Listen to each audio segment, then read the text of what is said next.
Some of these you'll only find in Japan. In Japan, there's a restaurant where your waiter might bring you the wrong meal, on purpose, sort of. It's called the Cafe of Mistaken Orders, and every server there is living with dementia. It gives elderly people a chance to keep working, feel included, and have real purpose. Colorful flowers act as visual cues, helping guide the staff and cut down on mistakes. Japan has a soft-shell ice cream ball for homemade ice cream. Add your ingredients, close the lid, roll it around, and as it moves, everything mixes together, making a fresh batch while you play.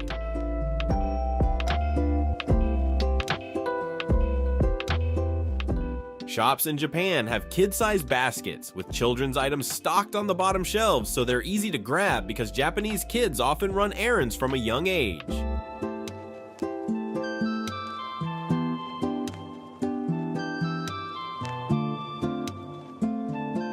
No more worrying about an uncovered drink. This portable drink cover seals the top of your cup, preventing spills and keeping anything from falling in. No more scratching mosquito bites all day. This suction tool pulls the irritants right out of the bite, helping relieve the itch. A hairbrush with built-in red light therapy and a serum applicator. It applies serum to keep hair moisturized, while the red light supports a healthier looking scalp. Biggest toy vending machine in Japan, 18 feet tall and $5 to play. Japan has adorable animal door stoppers that protect your walls from slamming doors. Peel off the sticker, place it where the doorknob hits the wall, and the soft 3D silicone belly absorbs the impact, protection that doubles as cute decoration. Missed the last train in Japan and you're kind of stuck. Taxis are extremely expensive. So many salarymen just drink until morning and end up sleeping on the street instead. What's remarkable is that no one robs them. People even stop to leave bottles of water just to keep them hydrated. Japan has mandatory driver stickers that identify different types of drivers. It's a legal requirement. New drivers with less than a year's experience display a yellow and green beginner sticker, while drivers 70 and older use a different symbol, a simple system that promotes safety and patience on the road. Japan built a 9-foot-tall robotic suit that runs on neither batteries nor motors. Every movement the wearer makes gets mechanically transferred to the frame, rods, joints, and linkages precisely replicating human motion. A fully passive exoskeleton built for exhibitions, art installations, and entertainment. People in Japan use insulated food wraps that trap heat for hours. Put your food inside and it stays warm, no reheating needed. Japan made these adorable heating ear stickers for winter. Stick them behind your ears and they keep you warm for hours. The design is cute enough to pass as stylish earring. Japan also sells sanitary pads made for men. Not for anything medical, they're designed to absorb sweat and small leaks, worn inside underwear for comfort, and sold as a completely normal everyday product. In Japan, you can rent and drive your own miniature train on real tracks. Sit inside and control it yourself. Real levers, real buttons, even a horn. It feels exactly like driving an actual train. A toilet inside an elevator? In Japan, that's real, built specifically for sudden power cuts in case someone gets trapped. With loneliness a growing problem in Japan, oversized cuddle buddies have become popular. They hug you while you sleep, and some even react to your movements by gently patting your back. Japan's inflatable travel pillow turns into your own private pod. Blow it up, slide your head inside, arms through the side holes. You can even watch videos on your phone while you relax. The seats on Japan's trains spin all the way around. Traveling in a group, rotate them so everyone faces each other. And if you use a wheelchair, staff already have you covered. They place a portable ramp between the platform and the train so you can roll on and off with ease. Some 2-story grocery stores in Japan have a separate escalator just for your shopping cart. Push it on, ride the escalator beside it, and when you reach the next floor, your cart arrives right alongside you. In Japan, you don't have to keep your toenails perfectly maintained. These skin tone stocking socks come with painted toenails built into the fabric, making it look freshly done even when it isn't. a self-serve orange juice tasting bar in Japan with over 20 local varieties on tap. Dispense a small sample, check the sweetness, acidity, and bitterness listed for each one, and find the exact juice you like best. Many public toilets in Japan have smart displays right outside the entrance, instantly showing which stalls are occupied or free, and some even point you to the nearest baby changing station. Japan built a chair directly onto your legs. Bend your knees and you're instantly sitting anywhere. Standing in line will never look normal again. Japanese schools have a special class that goes beyond books and notebooks. Woodcraft, design, real practical skills taught from a young age because the government treats hands-on knowledge as just as important as academics. Japan installs solar panels like stickers. No nails, no glass, no heavy lifting, just pure, seamless energy. These ultra-thin polymer panels are so light and advanced, they feel less like hardware and more like a second skin for the building.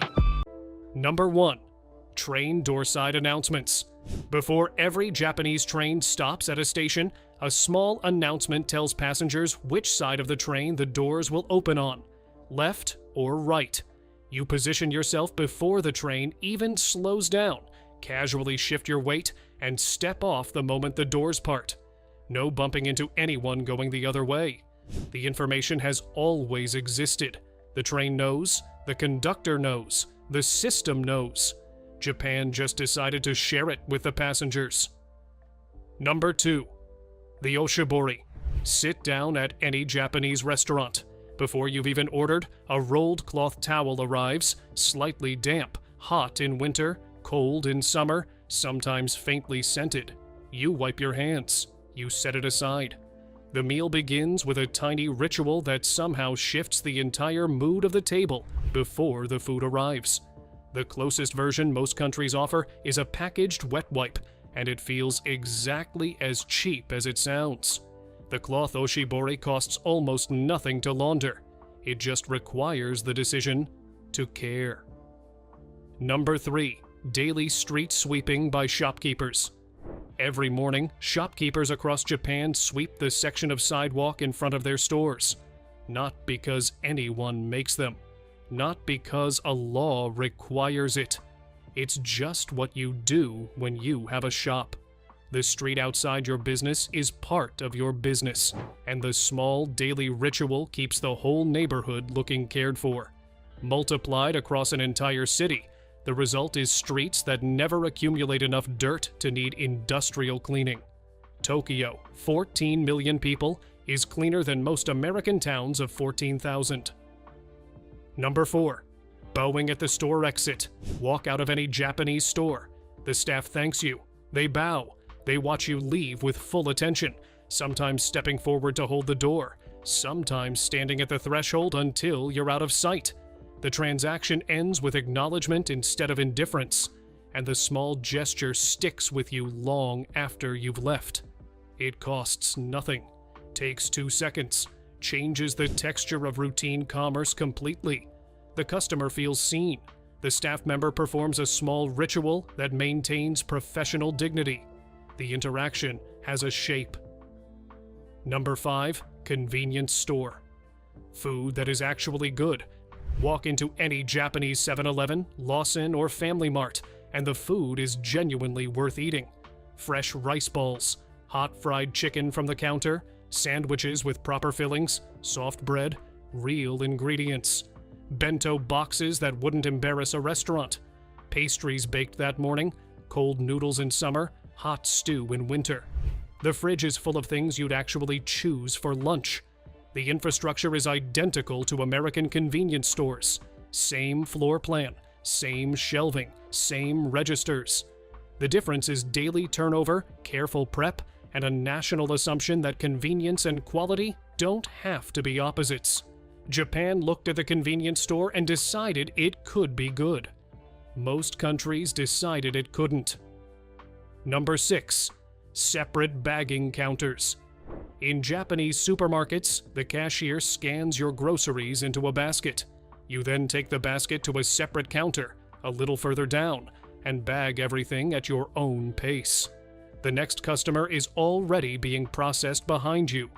The flow never stops. Nobody is waiting on you. You're not waiting on anyone. The low-grade stress of trying to bag while the cashier scans the next person's items just disappears. The line moves faster. The customer relaxes. The bagging happens properly because nobody is rushing. One extra counter, maybe 4 feet of floor space, solves it entirely. Most American supermarkets refuse to make the trade.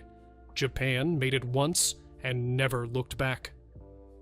Number 7. Key locks that force you to lock the door. Japanese apartment door locks only release the key once the door is actually locked. If the door is unlocked, the key stays in. You physically cannot walk away from your apartment without locking it, because doing so would mean abandoning your key inside the apartment behind a locked door from the outside. This single piece of hardware eliminates the entire category of "did I lock the door" anxiety that haunts most adults at least once a week. The key in your pocket is the proof. You don't have to remember. You don't have to verify. You don't have to walk back. The lock removed the question by making the answer impossible to get wrong. Number 8. Umbrella lockers. Public buildings across Japan have small lockers near the entrance, each sized for one umbrella. You slide yours in, take the small key, walk inside completely dry. The floor stays clean. Nobody grabs the wrong umbrella by accident. No water dripping across the lobby. No wet umbrella propped next to your chair forming a puddle on the floor under your seat. A few dollars per locker. Decades of use. Almost no maintenance. The whole wet floor problem most countries handle with yellow caution signs and overworked janitors simply doesn't exist inside buildings that installed umbrella lockers. The locker absorbed the problem before it ever entered the lobby, and the entire building stays drier as a result. Number 9. Restaurant ticket machines. In Japanese ramen shops and casual restaurants, you order from a machine at the entrance. Insert money. Pick from photos. The machine prints a small ticket. You hand the ticket to the cook. A few minutes later, the food appears in front of you. The whole interaction takes less time than reading a menu. No waiter, no tipping, no language barriers, no misunderstandings. No reading a menu in a language you don't speak. A foreign tourist orders with the same confidence as a regular customer who has been eating there for years. The machine handles ordering with perfect accuracy. The kitchen sees exactly what was paid for. The customer sees exactly what they're getting before paying. Number 10. Wet wipes at restaurants. Many Japanese restaurants hand you a sealed wet wipe with your meal, properly damp, sturdy. Actually cleans your hands instead of disintegrating on contact with sauce. You open the packet, wipe your hands properly, and set it aside. Your hands stay clean.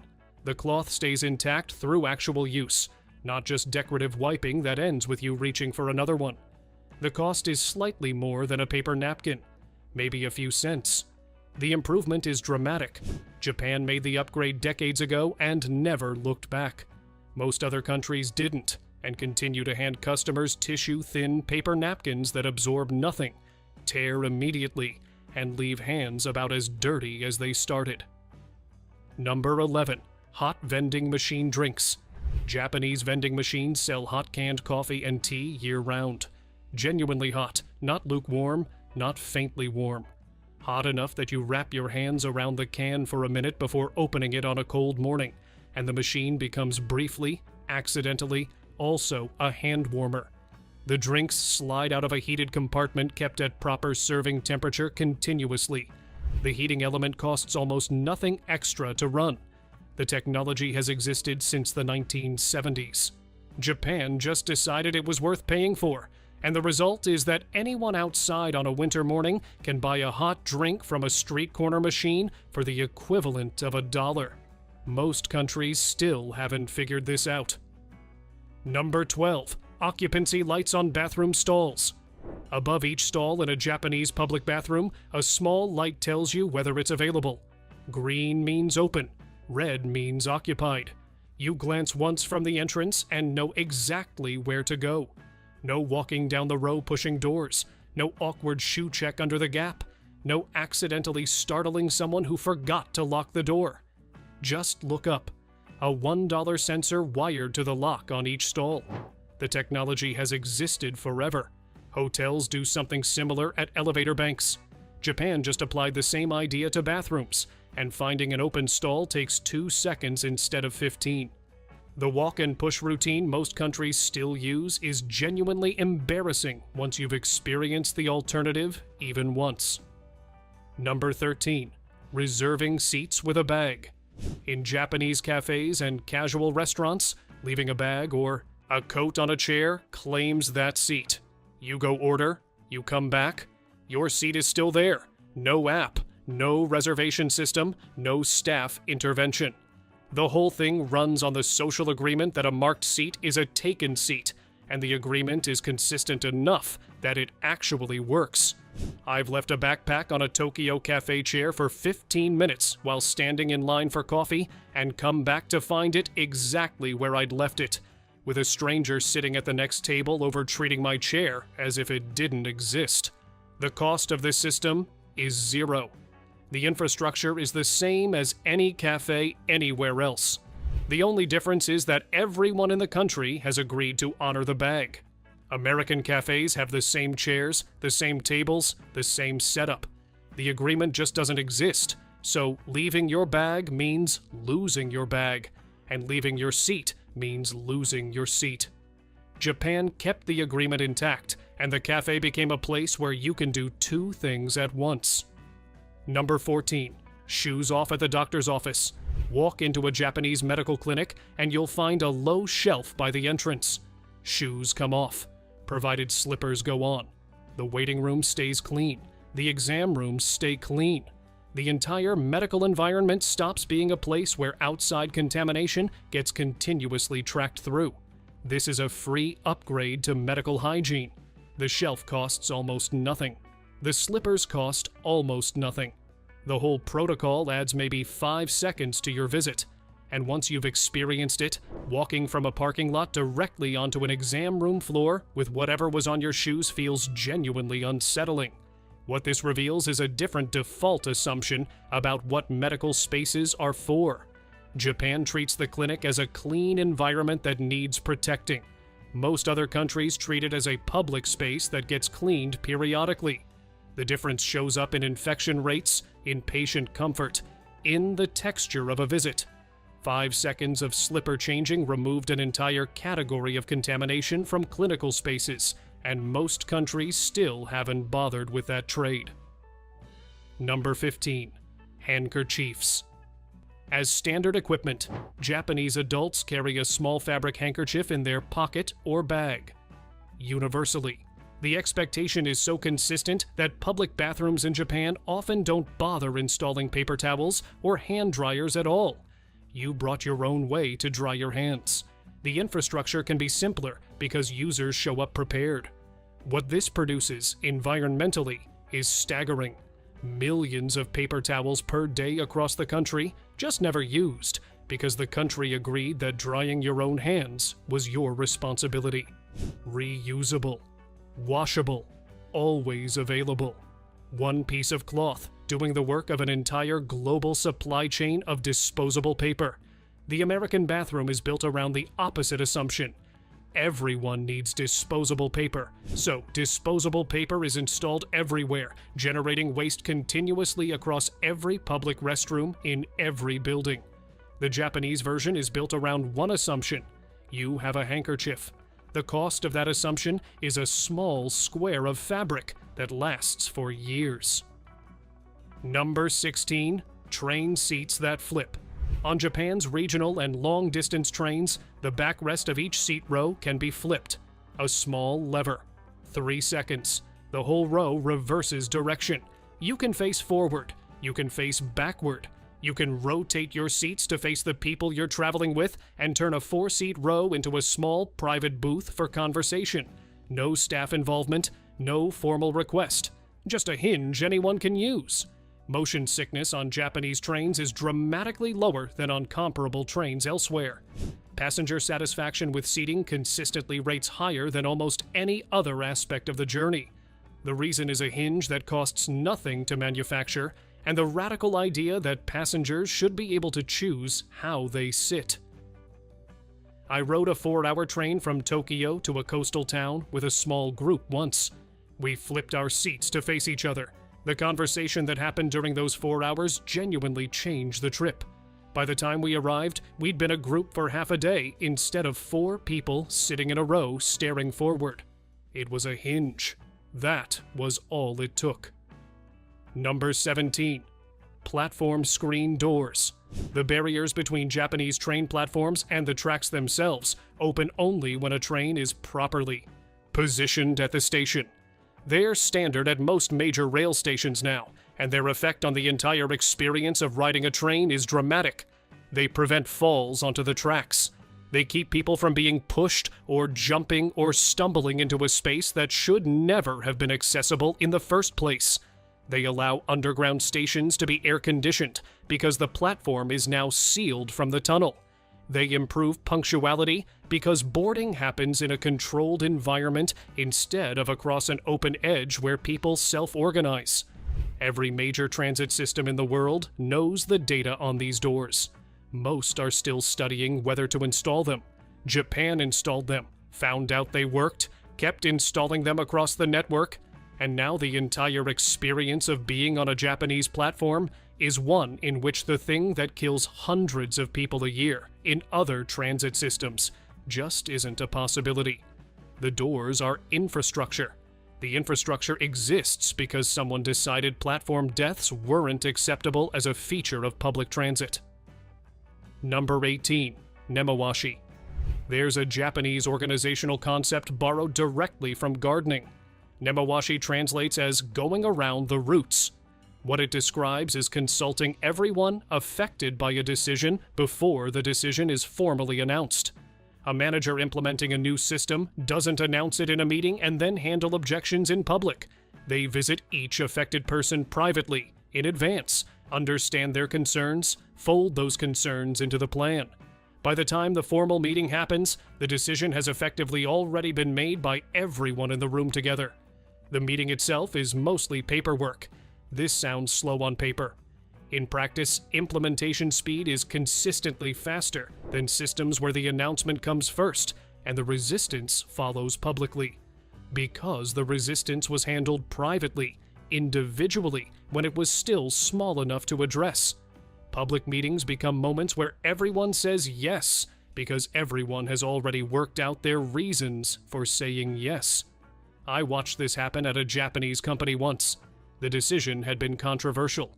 The pre-work took weeks. The meeting where it was formally adopted took 20 minutes, with no objections raised, because every single objection had already been heard, considered, and resolved before the meeting started. American organizations would have spent 3 months in public meetings reaching the same place. Japan went around the roots instead. Number 19. Kominkan. Every Japanese municipality maintains at least one Kominkan, a publicly funded community learning center, free for anyone in the neighborhood. Classes in technology for elderly residents, traditional crafts, languages, parenting workshops, civic discussion groups, all in one building, continuously available. It's not a library, not a recreation center, something closer to a neighborhood university with no application process and no tuition, built around the premise that learning is a public good rather than a service you buy at specific moments of life. The Kominkan system has been standard municipal infrastructure in Japan since 1949. Most other countries treat adult community education as the soft expense to cut whenever budgets tighten.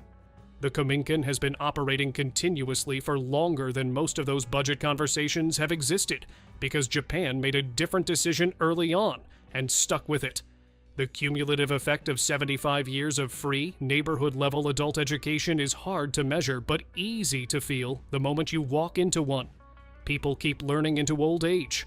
They stay connected to neighbors through shared classes. They have a third place that isn't home, work, or a store. Most other countries lost those third places gradually, and most haven't figured out how to replace them. Number 20. Resting rooms at workplaces. A growing number of Japanese companies have small, dedicated resting rooms on the office floor. Tatami flooring, low lighting, no screens. One purpose, which is sleeping briefly during the working day. This isn't a break room with a couch. It's a room with floor space and a pillow, designed for actual midday rest, recognized as a productivity tool rather than a productivity problem. The room exists because someone decided rest was infrastructure. The research on short midday rest and afternoon cognitive function has been consistent for decades. Most corporate cultures still treat an employee lying down during work hours as something requiring justification, or worse, a sign of laziness that needs addressing. Japan's version treats that employee as someone who will be measurably more useful in 90 minutes than without the break, which is what the research has always said. The rooms are usually booked. People who use them describe afternoons that genuinely feel different. The transition from work to rest and back happens deliberately, supported by the architecture, instead of being smuggled into a coffee break or denied entirely. The body gets what the body needs, and the work gets better as a direct result. The rooms paid for themselves within months at most companies that installed them. Number 21. MA. Ma is a Japanese concept for meaningful empty space. The pause, the gap, the silence between notes. In professional scheduling, it has a practical meaning most productivity culture elsewhere hasn't encountered, which is deliberately leaving time unbooked as a functional component of the working day with its own purpose. A Japanese professional with a meeting at 10 and a meeting at 2 is not available between 10 and 2. That time isn't open. It belongs to the thinking that the 10 o'clock meeting generates, to the transition between modes of attention, to the work that can't happen while the next meeting is happening in the background of your head. Most calendar systems treat every unbooked slot as available. Ma says the gap is part of the structure. Japan has a word for this. Most other languages still don't, and most productivity apps don't have a field for it. The consequences show up in subtle places. Decisions get better when the people making them have time to think between conversations. Work gets deeper when concentration isn't interrupted every 90 minutes. Energy lasts longer when the day has structural pauses built into it instead of cramming every available moment. Ma isn't downtime. It's load-bearing time. The schedule needs it the way a building needs hallways. Number 22. Ekiben, regional bento boxes specific to particular train stations, made from local ingredients. Only available for as long as the train is stopped at that platform. There are annual competitions for them, with actual judges. Certain ekiben are famous enough that travelers plan entire journeys around the chance to buy one. A squid stuffed with rice from Hokkaido, a wooden box of trout sushi from Toyama, a grilled eel set from Shizuoka. Each ekiben is its station's signature meal, a small edible postcard of where you currently are. Japan took the most generic transitional space in any country, the train station, and made it a destination. The train is how you get there. The ekiben is why you're paying attention to where you are when you arrive. This kind of attention to the texture of travel, in a world where most transit infrastructure has become deliberately forgettable, is genuinely rare. I bought an ekiben once at a small mountain station I hadn't planned to stop at. The box had 5 compartments, each holding something I'd never tasted, each clearly tied to the region I was passing through. I ate it on the train while the countryside changed outside the window, and I still remember exactly what was in it years later. A meal that connects you to the geography you're moving through is a different kind of meal than the same airport sandwich sold at every transit hub in the world. Number 23. Shinrin-yoku. Shinrin-yoku translates roughly as forest bathing. Slow, deliberate time in forested environments with attention focused on sensory experience rather than pace or distance. It has been a recognized health practice in Japan since the early 1980s. Physicians can prescribe it as part of a treatment plan. Japan didn't just observe that people feel better after time in forests. It researched why, quantified the effect, identified the specific compounds released by certain tree species that produce measurable changes in human physiology, built a network of certified trails with trained guides, and integrated the practice into healthcare in a way that lets it be recommended rather than merely suggested. The forest was always there. Japan decided it counted as infrastructure. Then it built the systems around that decision, treating the trees themselves as part of the public health network, with the same seriousness most countries reserve for hospitals and clinics. The research on Shinrin-yoku is now substantial. Reduced cortisol, lower blood pressure, improved immune function, documented effects on mood and concentration that last for days after a single forest session. None of which would matter if the practice hadn't been institutionalized, because the practice itself is the kind of thing that gets recommended casually and ignored. Japan made it a system, and the system made it usable. Number 24, shokunin. There's no clean translation for this word, which is probably why it never crossed over fully. Shokunin describes someone who has dedicated their working life to mastering a single craft to a depth that most professional frameworks don't have language for. Not an expert, not a specialist. Someone for whom the pursuit of mastery is itself a complete life philosophy, expressed through the daily refinement of work most observers would already consider excellent. The ramen chef who has made the same bowl for 40 years and is still adjusting it. The sushi master who spent a decade learning only how to prepare rice before being allowed to touch fish. The tatami craftsperson who considers a piece of work inadequate if it cannot be assessed positively a century from now. What Japan built with this tradition is a cultural framework where depth of commitment to craft is itself the value, not the output, not the income, not what anyone else thinks of it. Just the ongoing question of whether yesterday's version of the work was actually as good as it could have been. Most countries export the products this tradition produces. The tradition itself, the idea that this is a legitimate way to build an entire working life around one thing pursued without ceiling, is the part worth importing. And I think it's the foundation underneath everything else on this list. The bow at the door, the hinge on the train seat, the umbrella locker, the handkerchief, the forest trail. Every one of these things exists because someone, somewhere, decided the existing version of an ordinary thing wasn't as good as it could be, and cared enough about that gap to close it. That's the shokunin instinct applied to everything. Not a craft, a posture toward the world, a refusal to accept that good enough is actually good enough.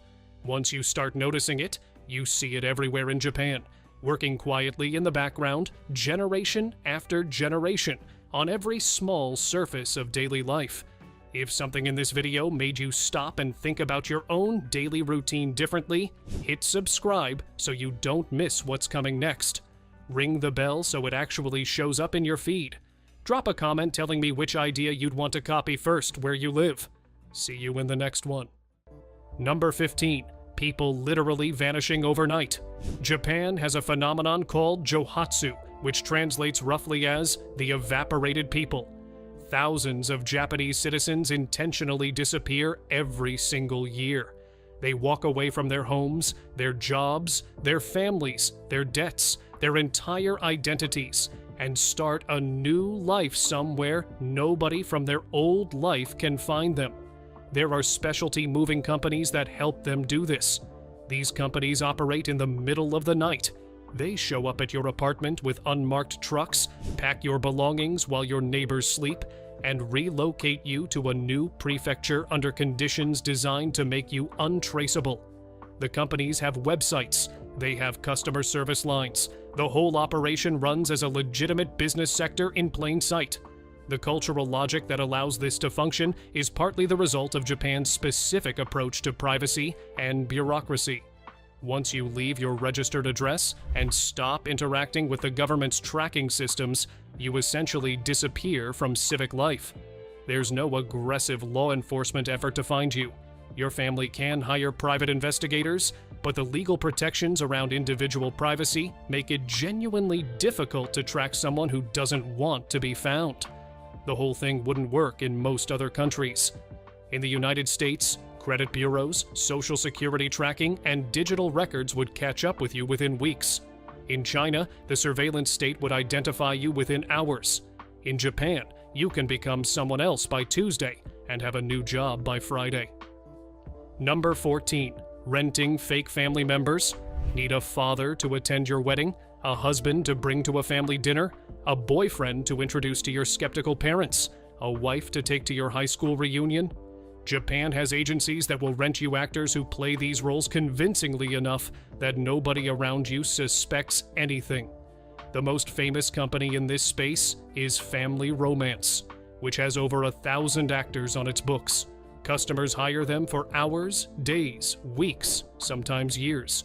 There are people in Japan who have been employing the same rental husband for over a decade. Their friends, their co-workers, even their parents in some cases, don't know the relationship is fake.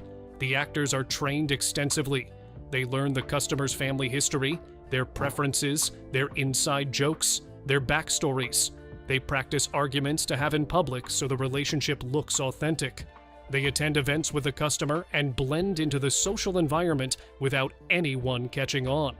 This would be illegal in most countries under various fraud statutes. Pretending to be someone's spouse for the purpose of a social event involving other family members crosses several lines that Western legal systems take seriously.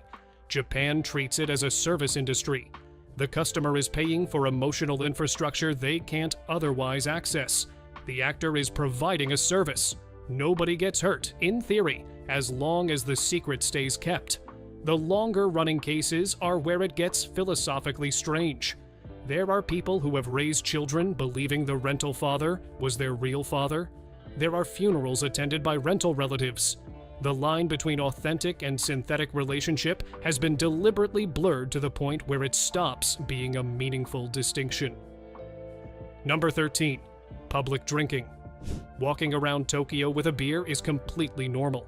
Drinking in parks, on the street, on the train, during festivals, all standard behavior. There are no open container laws in most of Japan. You can buy a tall can from a vending machine, crack it open on the sidewalk, and walk to your destination drinking it without anyone reacting at all. Try that in most US states and you'll get a citation or arrested. Try it in Saudi Arabia and you'll get something significantly worse. Try it in Singapore and you'll be fined heavily. The casual relationship with public alcohol that exists in Japan is genuinely unusual in international context. What makes it work is the lack of associated chaos. Japanese public drinking doesn't produce the rowdy street behavior that public drinking produces elsewhere. People drink, they walk, they go home. The streets stay clean. Confrontations are rare. The infrastructure of public drinking exists without the infrastructure of public drunkenness that typically follows it in other cultures. Hanami season, when the cherry blossoms bloom, turns this into something even more striking. Entire office groups gather in parks with elaborate setups of beer, sake, and snacks, spending entire afternoons getting progressively drunker in public, and the whole thing operates as a respected cultural tradition rather than a public order problem. Number 12. Slurping your food loudly. In Japan, slurping noodles loudly is a compliment to the chef. The louder, the better. The sound communicates that you're enjoying the food enough to inhale it with enthusiasm. Quiet, polite eating is actually slightly suspicious in a ramen shop. In most Western countries, this would mark you immediately as someone with poor table manners at best, or someone deliberately being rude at worst. In some formal European dining contexts, audible eating noises are treated as serious social violations. The Japanese framework inverts the standard completely. The practical justification is that slurping aerates hot noodles, cooling them enough to eat quickly, which matters in a culture where ramen is meant to be consumed rapidly while it's at peak temperature. The cultural justification is the chef acknowledgement angle. The combined effect is that walking into a Japanese noodle shop sounds like a wind tunnel of human inhalation, and everyone involved considers this completely normal. Number 11. The train pushers.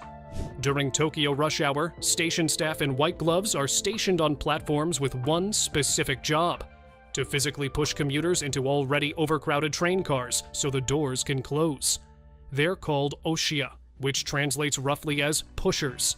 The job exists because Tokyo trains during rush hour operate at densities that would be considered illegal occupancy in most countries. Cars routinely run at 200% capacity. People are physically compressed against each other for the entire commute. Without the pushers, the doors literally cannot close because there's too much human in the way. The pushers wear uniforms. They're paid employees of the rail companies. They're polite about it. They apologize while pushing. They don't shove violently. They apply firm, measured pressure to ensure everyone fits, and the train can leave on schedule. This would generate lawsuits in basically every other country.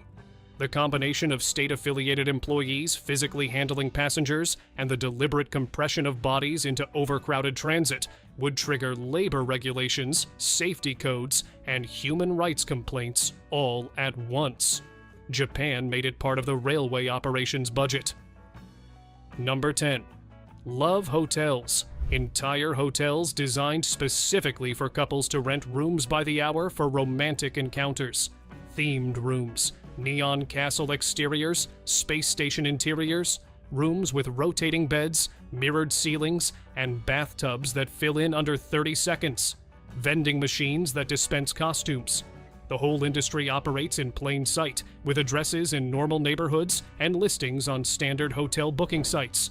Love hotels emerged in Japan partly because traditional Japanese housing is often too crowded for privacy. Multi-generational families share small apartments. Young couples can't bring partners home. The Love Hotel solved a practical infrastructure problem by industrializing private romantic space. In most other countries, an establishment whose entire business model is hourly room rental for romantic encounters would either be illegal outright, regulated to the point of impracticality, or relegated to seedy districts with significant social stigma attached. Japan normalized the entire industry. Love hotels are visible from major roads. Couples drive up, select a room from an illuminated panel showing available options, and check in without ever interacting with staff. The industry is also surprisingly upscale. Many love hotels are genuinely nice. The rooms are clean, the amenities are good, the privacy is absolute. They're a legitimate part of Japanese consumer life, rather than a cultural embarrassment. Number 9. Octopus in claw machines. There was a period in Japan when certain arcades operated claw machines containing live sea creatures as the prize. Octopuses in particular became briefly popular as a claw machine target. The premise was that you'd try to grab a live octopus with a metal claw and, if successful, win the right to take it home and eat it. The octopus, as you might expect, actively resisted capture. The whole interaction was a sort of asymmetric battle between human and cephalopod, mediated by a claw machine that was never designed to handle living, intelligent prey. The octopus would change shape, hide in corners, and use its tentacles to physically grip parts of the machine to avoid being lifted. This generated international backlash when footage spread online, and most Japanese arcades have moved away from live animal claw machines under pressure from animal welfare groups. But for a period, the concept existed and operated as a legitimate arcade attraction. Children played these machines. Adults played these machines. Tourists played these machines. The cultural framework that made this acceptable, briefly, was the same one that allows live seafood in restaurants. The animal is destined to be eaten anyway. The brief discomfort is part of the food culture, and the line between alive and ingredient is drawn in a different place than it is in most Western countries. The arcade just pushed that line further than the public was ultimately willing to accept. Number 8. Schools that clean themselves. Japanese schools don't employ janitors for the bulk of their cleaning needs. Instead, students clean the classrooms, hallways, bathrooms, and cafeterias themselves. Every day. as part of their education. Tiny children operate mops, scrub toilets, organize supplies, and maintain their entire educational environment under teacher supervision. This is called Osoji, and it's been a core part of Japanese education for decades. The reasoning combines practical economics, schools save money on cleaning staff, with educational philosophy. Students learn responsibility for their environment, they develop respect for the spaces they use, they build community through shared maintenance work. In most other developed countries, this would violate child labor laws. The United States prohibits assigning students to clean toilets or perform significant facility maintenance as part of their educational requirements. European countries have similar restrictions. The framework that protects children from being conscripted into janitorial work doesn't exist in Japan, because the cultural premise is that the cleaning isn't labor, it's character formation. The results are interesting. Japanese schools are remarkably clean, despite having no professional cleaning staff. Students treat their environment with care because they're personally responsible for cleaning anything they damage. The connection between behavior and consequence is direct in a way that institutional cleaning erases. Number 7. Driving without wearing shoes. Japanese drivers commonly remove their shoes before getting in the car, particularly for longer drives. They drive in socks or in special soft slippers kept in the vehicle. This is treated as a hygiene preference rather than a safety concern. The car's interior is considered an extension of the home environment, and shoes belong outside the home. In most Western countries, driving without shoes is either explicitly illegal or strongly discouraged by traffic safety guidelines. The reasoning is that bare feet or socks can slip off pedals during emergency maneuvers, creating accident risk. Japan looked at the same physics and decided that the hygiene benefit outweighed the marginal safety cost. The shoe removal habit extends to taxi rides in some cases, with passengers expected to either remove footwear before entering or at minimum avoid placing shoes on visible surfaces. Some high-end taxis maintain elaborate shoe handling protocols. The whole framework treats the car as a domestic space subject to domestic hygiene rules, which is genuinely unusual internationally. Number 6. Public napping at work. In Inumirai, the Japanese practice of napping while present at work is considered a positive workplace behavior rather than a fireable offense. A salaryman asleep at his desk during the afternoon isn't being lazy. He's demonstrating that he worked himself to the point of exhaustion in service of his obligations. The sleep is evidence of dedication, not failure. The rules around inamuri are specific. The sleep must occur in a position that suggests the worker could re-engage at any moment. Upright posture with eyes closed is acceptable. Fully reclined across the desk is not.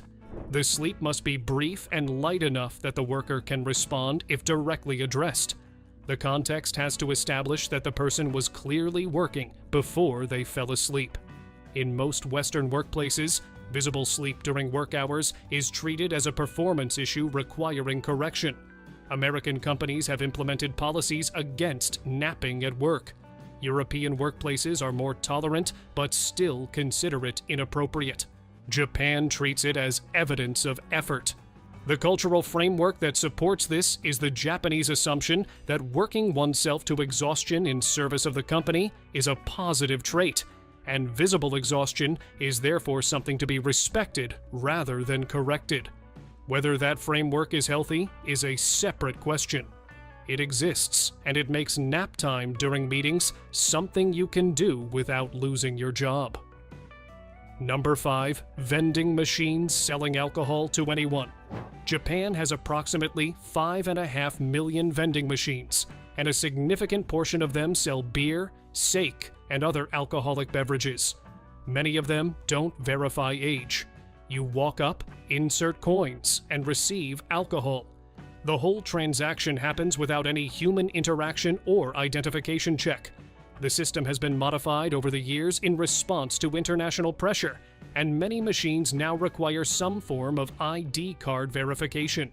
But in older neighborhoods, particularly in rural areas, alcohol vending machines still operate without age verification. A teenager with enough cash can buy beer at 3 in the morning from a machine on a street corner. In the United States, this would generate massive legal liability.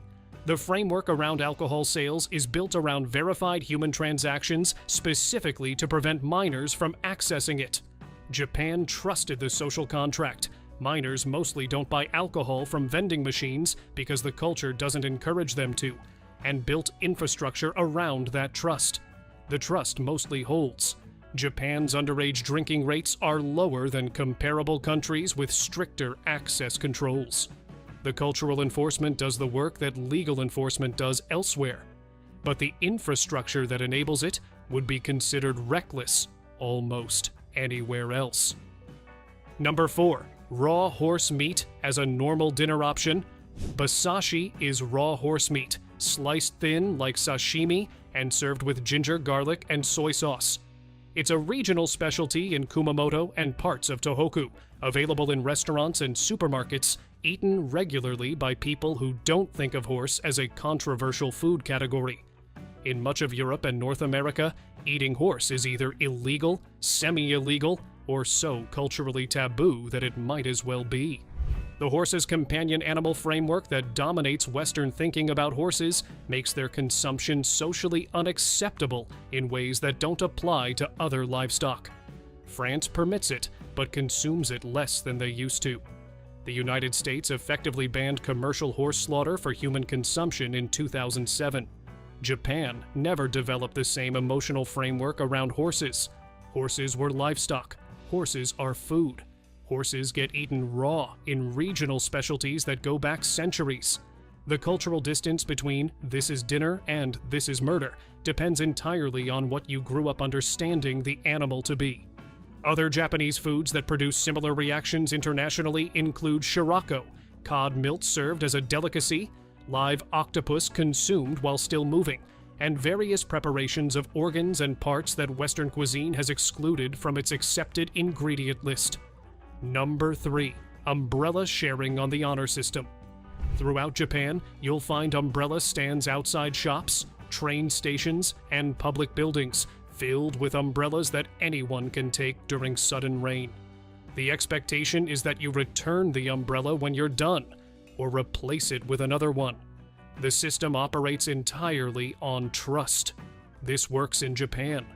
Umbrellas circulate through the system, get used, get returned. The stock holds. The community maintains the resource without enforcement. In almost any other country, the umbrellas would disappear within a day. The honor system free resource model requires a baseline level of social compliance that most countries can't sustain at scale.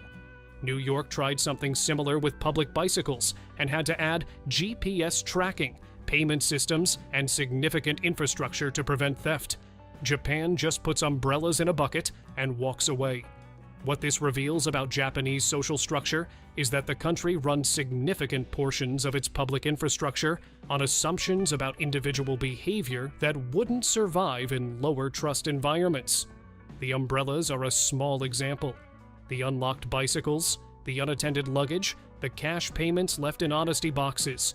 These are all manifestations of the same underlying premise, and most countries don't operate on that premise because they can't. Number 2. Kids riding trains alone. Japanese children as young as 6 commonly ride trains by themselves. They take the subway to school. They navigate transfer stations. They handle their own commutes through major urban environments without adult supervision. There's a popular Japanese television show called Old Enough that follows young children on their first solo errands, which sometimes involves significant travel through cities. In the United States, this would generate child welfare investigations. Sending a 6-year-old onto the New York subway alone would likely result in police involvement and potentially criminal charges against the parents under child endangerment statutes.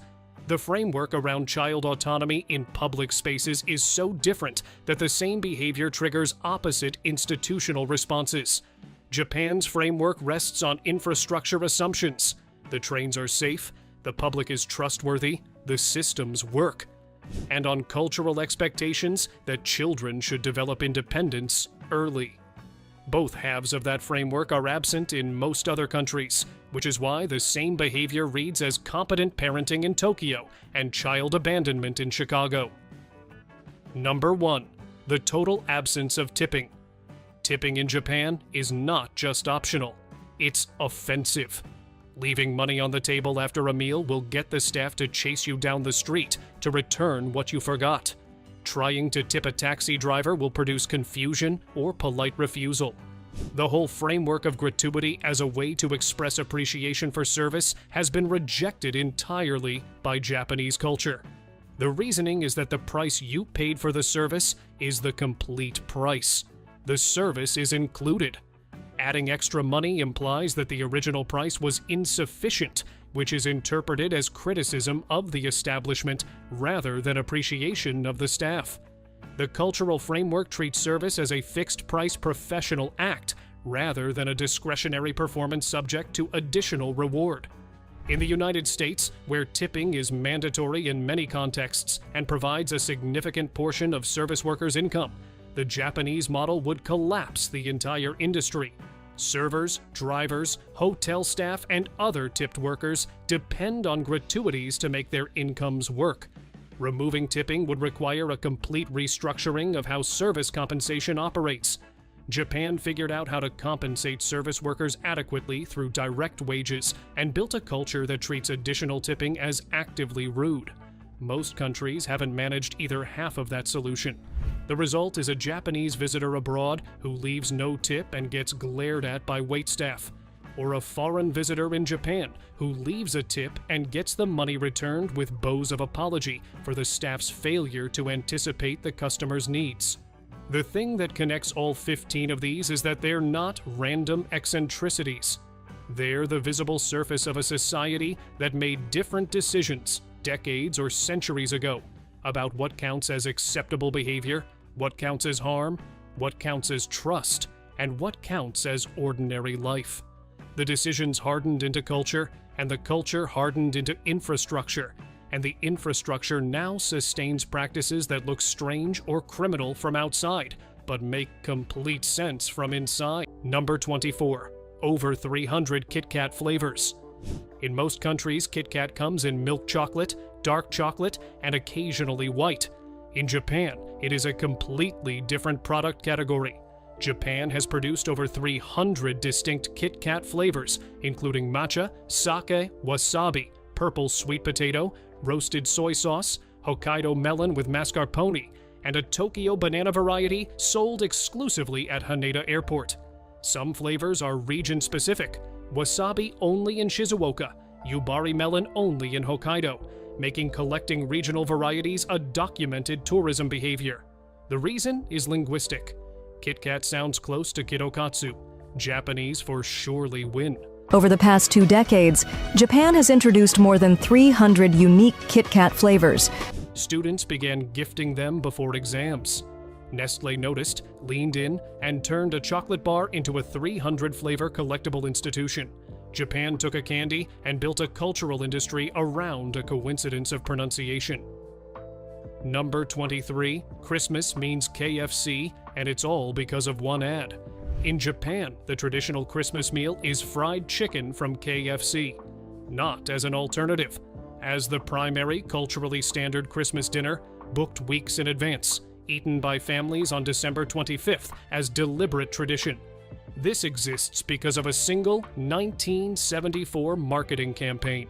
A KFC Japan manager developed a party barrel promotion with the tagline Kurisumasu ni wa Kentucky, Kentucky for Christmas. It ran on television and caught, filling a vacuum Japan had.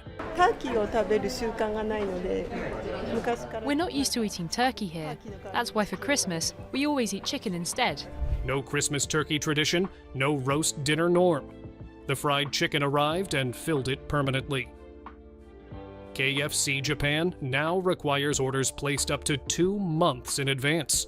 Queues on December 25th require crowd management.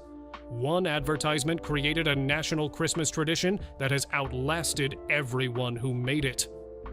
Number 22. Phone cameras that cannot be silenced. Every mobile phone sold in Japan is legally required to produce an audible shutter sound when a photograph is taken. Silent mode does not apply. Do not disturb does not apply. The phone makes the sound. The regulation followed documented misuse of early camera phones for unauthorized photography in public spaces. The government's solution was a hardware and software mandate. Every camera announces itself loudly enough for nearby people to hear, with no standard workaround available. Japanese travelers abroad are identifiable by their cameras firing in silent locations. The shutter sound exists to protect subjects at the cost of the photographer's discretion. Japan made the legal call, encoded it in the hardware, and has held it for over 20 years. Number 21. No tipping, and they will chase you down the street. In Japan, tipping is not merely uncommon, it is a social offense. Leaving money on the table is interpreted as either a mistake, you forgot your change, or a subtle insult implying the establishment needs charity. Staff will politely but firmly refuse and return the money immediately, or follow you out of the restaurant to return what you accidentally left behind.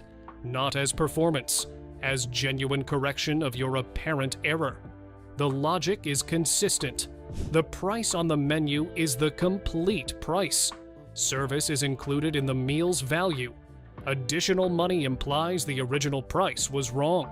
Japan built a hospitality culture so internally complete that the concept of compensating it additionally doesn't enter the framework. The waiter will run after you. Number 20.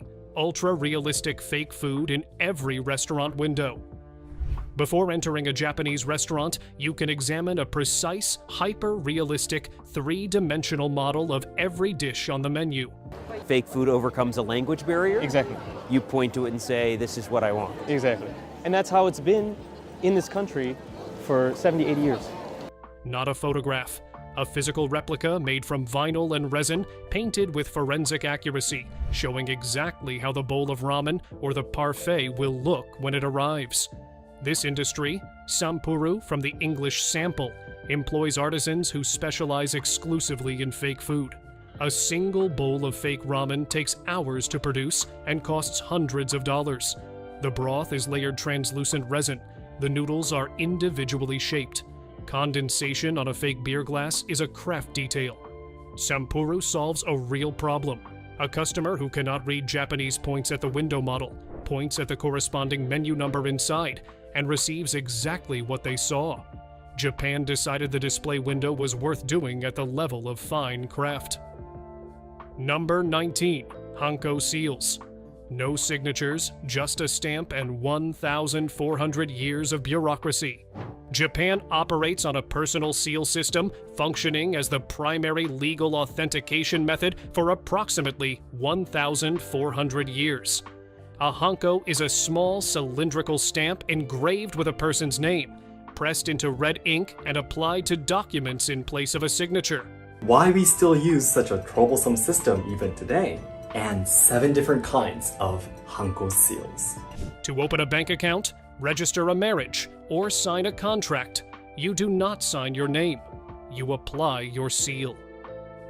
During the COVID-19 pandemic, employees were required to physically commute to offices not to work, but to apply their hanko to documents that could have been electronically signed.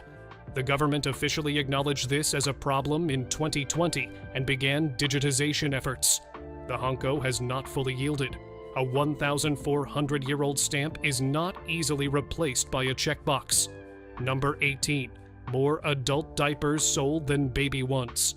In 2011, Japan sold more adult incontinence products than infant diapers for the first time. It has continued in that direction every year since. The arithmetic is straightforward. Japan's birth rate is among the lowest in the developed world, and its elderly population is the largest proportionally. What makes this remarkable is how the market responded. Japan's adult incontinence industry developed with full design attention, thin profiles, odor control, comfort engineering, packaging that can be carried without announcement. The products do not look medical. They are sold in convenience stores alongside standard personal care items without stigma. Japan built the world's largest elderly care consumer market and designed it with the quiet dignity the users deserved. Number 17. Babies enter. Crying competitions. Nakisumo, crying sumo, is a centuries-old festival tradition in which babies are held by sumo wrestlers in a ring while the wrestler and crowd attempt to make the baby cry as quickly and loudly as possible. The baby who cries first or loudest wins. The tradition operates from a folk belief that a baby's cry carries away evil spirits. Priests recite Nakiko wa Sodatsu, crying babies grow healthy, as part of the ceremony. Parents enter children voluntarily, often in ceremonial clothing. Enormous wrestlers make gentle faces at screaming infants. The photographs are consistently among the most shared images from any Japanese festival. No other country has built religious infrastructure around competitive infant crying. Japan built several. Number 16. Capsule toy machines on every corner. Gachapon machines, named for the sounds they make, are coin-operated dispensers of small, random toys in plastic capsules. Japan has approximately 500,000 of them in every convenience store entrance, mall corridor, and train station, with dedicated gachapon halls in major shopping districts housing hundreds of machines on single floors. What they dispense extends far beyond children's toys. Miniature replicas of specific 1960s power transformers, scale models of famous manhole cover designs from specific municipalities, tiny cats sitting in tiny cardboard boxes, miniaturized grocery items precise enough for professional food photography. The randomness is the mechanic. The craft of the miniature is the draw. Japan built a 500,000 machine network dispensing precision collectibles through a format mechanically unchanged since 1965, because the core experience, the turn of the handle, the rattle of the capsule, the reveal, is something no app has successfully replicated. Number 15. Train conductors who point at everything. On Japanese trains, drivers and conductors perform shisa kanko, pointing and calling. Before departing a station, the driver physically points at the signal light and says aloud, "Signal, green," points at the speedometer and calls the speed, points at the departure sign and calls it. This looks theatrical to observers. The research is not theatrical. Studies found pointing and calling reduces operational errors by approximately 85% compared to silent visual checks. The physical movement of pointing and the cognitive act of verbalizing force active attention in a way that passive visual confirmation does not. Japan exported the practice to construction sites, nuclear facilities, and manufacturing plants. The safest railway system in the world is partly safe because its operators are trained to point at things out loud. Number 14. Square watermelons that nobody eats. In Zentsuji, Kagawa Prefecture, farmers grow watermelons in square acrylic molds producing perfectly cubic fruit. They stack without rolling, fit neatly in square refrigerators, and cost approximately $65 each. They are harvested before full ripeness to preserve the shape, making them largely inedible. They are purchased as decorative objects and corporate gifts. They sit on tables as conversation pieces. They are not for eating, they are for having. The square watermelon is the clearest physical expression of a Japanese consumer value. Presentation and form are a separate, independently valid category of value that a product can optimize for entirely. Japan decided a watermelon could be art. The market paid $65 to confirm it. Number 13. Mascots for everything, including the military. Every Japanese prefecture has an official mascot, a Yurushara, meaning loose character, government commissioned, with official status, merchandise rights, and public appearances at civic events. Kumamon, Kumamoto Prefecture's round black bear, generates over 100 billion yen annually in licensed merchandise. The mascot culture extends to police departments, fire stations, tax collection agencies, and the Japan Ground Self-Defense Force. Japan's military branches have cute mascot characters. The tax authority's mascot appears in campaigns encouraging timely filing. Japan decided that everything, including institutions whose function is enforcement and obligation, is improved by a round, friendly character representing it, and built an economy around that decision large enough to contribute meaningfully to regional GDP. Number 12. Cafes built around one extremely specific thing. Japan's themed cafe industry operates on a principle of specificity. Most countries' entertainment industries would consider non-viable. Not a cat cafe, a specific breed of cat cafe, an owl cafe, a capybara cafe, a hedgehog cafe, a cafe where staff perform as ninja, a cafe where everyone sits in individual soundproof darkness, eating in complete sensory isolation. Beyond Animals, a cafe dedicated to the aesthetic of a specific fictional train line from an animated film. A cafe where every surface is covered in a specific variety of moss, and the menu consists entirely of green-colored food. The themed cafe economy survives because Japanese consumers value the depth of a niche over the breadth of a general experience. The person who loves owls does not want a cafe with some owl imagery. They want a cafe that has thought of nothing else. Japan built those cafes. The owls are real. Number 11. Renting a middle-aged man for anything. Osan Rental. Old Man Rental allows customers to hire a middle-aged Japanese man by the hour for any legal purpose. The service founder, Takanobu Nishimoto, has been rented to accompany people to medical appointments they were nervous about, to sit quietly with someone who was lonely, to attend school events as a stand-in relative, and on one documented occasion, to be present in a room while a customer cried. The men are not counselors. They are middle-aged men with life experience, available by the hour, doing whatever is asked within legal limits. Nishimoto charges a few dollars per hour. The service reflects something specific about Japanese social life.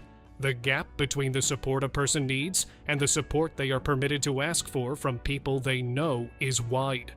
Japan built a commercial service to fill it, rather than expect the gap to close on its own.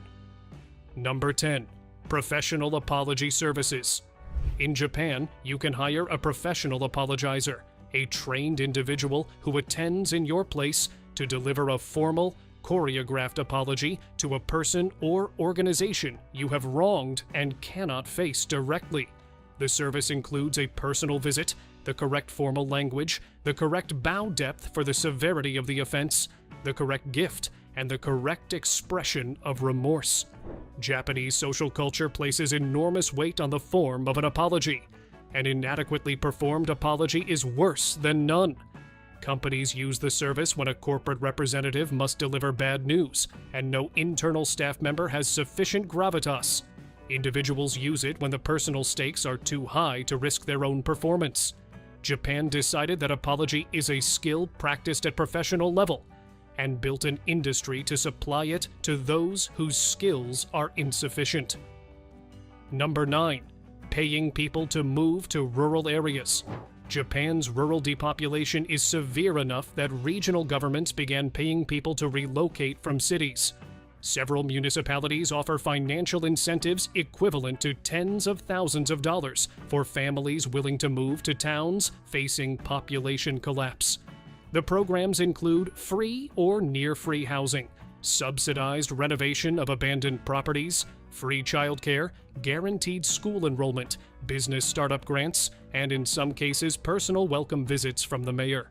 The abandoned property market generated its own term, Akiya, meaning empty house, and a national registry of properties available for $1 or less with the condition of renovation and habitation. Japan built the infrastructure of a country emptying out and simultaneously built the infrastructure to try to refill it, producing a real estate market where a government will pay you to buy a house for less than a Tokyo coffee. Number 8. Professional cuddlers. As a formal industry, Soineya, Sleep Together Shop, offers professional cuddling services. Customers pay by the hour for non-physical contact in a supervised, rules-governed environment, sleeping beside someone, having hair stroked, holding hands. Services are strictly codified, A detailed menu specifies each contact type with individual pricing. The market exists because Japan's rates of social isolation are among the highest in the developed world. The phenomenon of hikikomori, social withdrawal so severe individuals don't leave home for months or years, affects an estimated 1 million people. Swaneya establishments operate openly, advertise normally, and review on standard platforms. Japan decided the need was real enough to build a market around rather than ignore. The cuddle is a service. The service is available. The loneliness was real enough to generate an industry. Number 7. The rent-a-family industry. Family. Romance is a Japanese company that rents human beings to serve as family members. A customer with an estranged father rents a father for a family dinner. A person attending a work event alone rents a spouse. A child who wants a sibling rents one for a day. The actors study photographs, memorize shared history, and attend briefings on family dynamics before arrival. Long-term clients maintain these rented relationships for years, the same person playing the same role at Christmas, at graduations, at hospital visits. The company's founder has simultaneously portrayed a husband, a father, and a school parent across different client relationships, managing the scheduling of his alternative identities as a professional obligation. Family Romance has over 800 registered actors. It operates entirely legally. Japan built the market. The rented families show up on time. Number 6. Forest funeral burial in trees. Jumokusu, tree burial, is a Japanese funeral practice in which cremated remains are buried at the base of a tree in a designated forest cemetery, with the tree serving as the permanent memorial. No headstone, no engraved stone. The tree grows above the remains, fed partly by the person beneath it, standing as the living monument. Japan has a shortage of urban cemetery space severe enough that conventional burial is increasingly impractical. The forest burial industry developed from necessity and absorbed a philosophy that returning to the forest is a more meaningful conclusion than a stone in a concrete grid. Several Japanese tree burial forests have waiting lists. Japan built an entire death care industry around the idea that nature is a more appropriate final resting place than marble, and the demand confirmed the philosophy. Number 5. The Crying Cafe. In Tokyo's Ikebukuro district, a cafe called Ikemeso Danshi offers a specific and unusual service. A handsome young man sits with you, watches a sad film clip chosen to match your emotional state, waits for you to begin crying, and gently wipes your tears with a handkerchief. The men are hired for their appearance and their ability to be present without making the experience uncomfortable. The service is called ruikatsu, literally tear-seeking, and exists within a broader Japanese cultural understanding that crying is not weakness, but emotional maintenance. The cafe provides a structured, private, socially sanctioned space to do it. Regulars book specific men they find most effectively companionable in grief. The cafe is consistently booked. Japan identified the need to cry in the presence of someone who will not judge it, and opened a business around it. The business has a wait list. Number 4. Hikikomori Re-Entry Hotels. Japan's estimated 1 million hikikomori, individuals withdrawn from social life, many not leaving home for months or years, generated a specific hospitality category, transitional spaces designed for people re-entering society. These establishments provide private rooms with all services handled remotely or through minimal contact, meals left at the door, support staff available by text before in-person interaction, gradual optional programming with shared spaces introduced only when the resident indicates readiness. Some are operated by former hikikomori. The staff understand the specific architecture of the condition because they have lived it. Japan identified a population caught between private withdrawal and public participation and built a room for the space in between. Not a hospital, not a hotel, but something designed specifically for the difficulty of returning to a world that kept moving while you stopped. Number 3. The Professional Darkness Retreat. Industry. Across Japan, commercial anechoic and sensory deprivation facilities offer total darkness experiences by the hour, not as wellness novelty, but as a refined, returning customer industry with dedicated practitioners. Customers enter a room of absolute darkness and silence, with temperature precisely controlled, for sessions ranging from 30 minutes to several hours. The facilities operate on the premise that modern overstimulation has made the experience of true sensory rest impossible to find in ordinary life, and that the body, given actual silence and darkness, resets in ways that sleep in a normal environment does not achieve. Regular users report the same benefits with the consistency of a supplement: clearer focus, reduced anxiety, better sleep in the days following. Japan's version of the darkness retreat is not a spa treatment positioned upward at premium wellness clientele. It is neighborhood infrastructure, priced accessibly, used routinely by office workers, students, and retirees, available the way a bathhouse is available, because Japan decided that silence was a resource the city should supply. Number 2. Tiny, remote villages kept alive by one person's grief. In the mountain village of Nagoro in Tokushima Prefecture, the human population is approximately 35. The mannequin population is over 400. A former resident named Tsukimi Ayano returned after decades away and began making life-sized cloth dolls to replace the neighbors, children, and relatives who had left or died. She placed them where those people used to be. A doll sits at the desk in the abandoned classroom.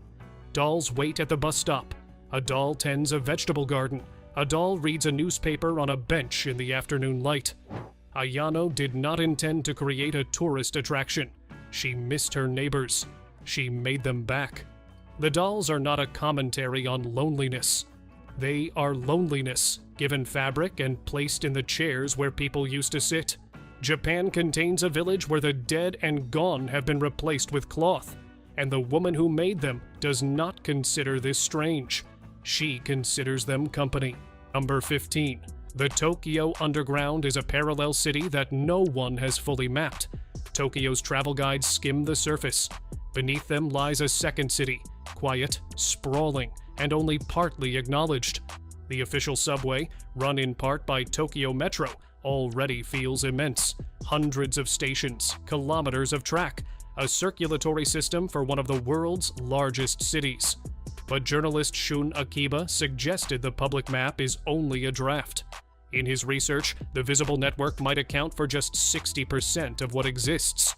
He described parallel tunnels with no listed purpose, and a passage once recorded beneath the Prime Minister's residence leading toward Kokai Gijidomai Station, later erased from official records. At some junctions, lines that should intersect appear to avoid each other, hinting at unseen layers. Authorities admit to hidden emergency stockpiles along the Uedo line, but keep locations secret. When parts are confirmed yet concealed, the absence of a full map begins to feel deliberate. Estimates suggest roughly 10% more tunnels than documented. In Tokyo, that margin is not trivial. It is another city folded into the dark. Number 14. The Yakuza is still operating. It just went corporate. The popular image of the Yakuza is outdated, and that is precisely the point.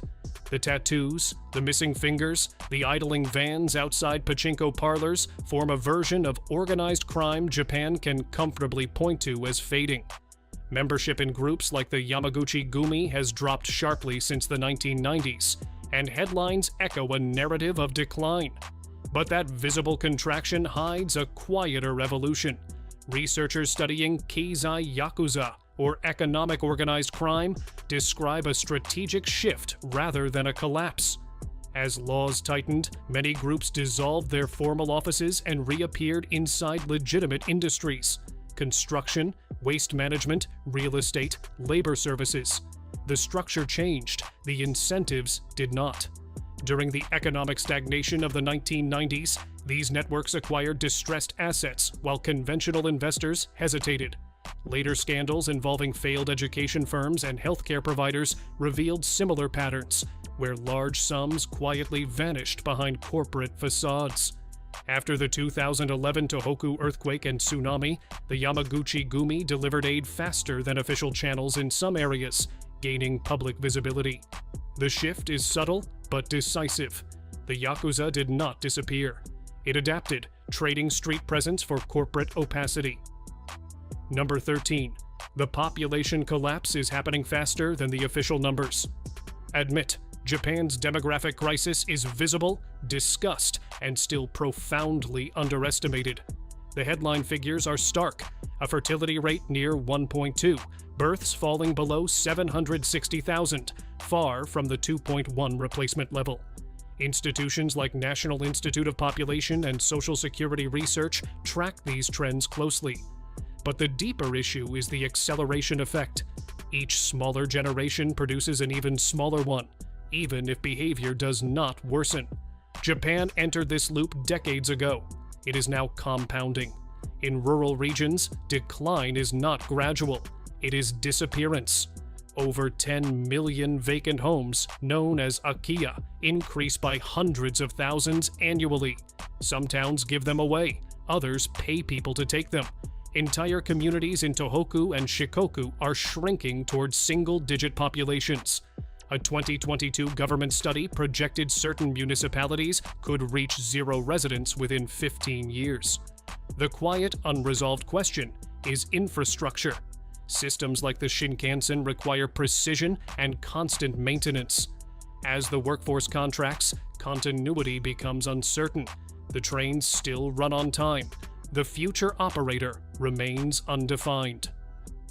Number 12, Mount Fuji is considered an active volcano, and the government has a secret evacuation plan for Tokyo. Most people think of Mount Fuji as a symbol, a postcard image, a mountain climbed by tourists in August.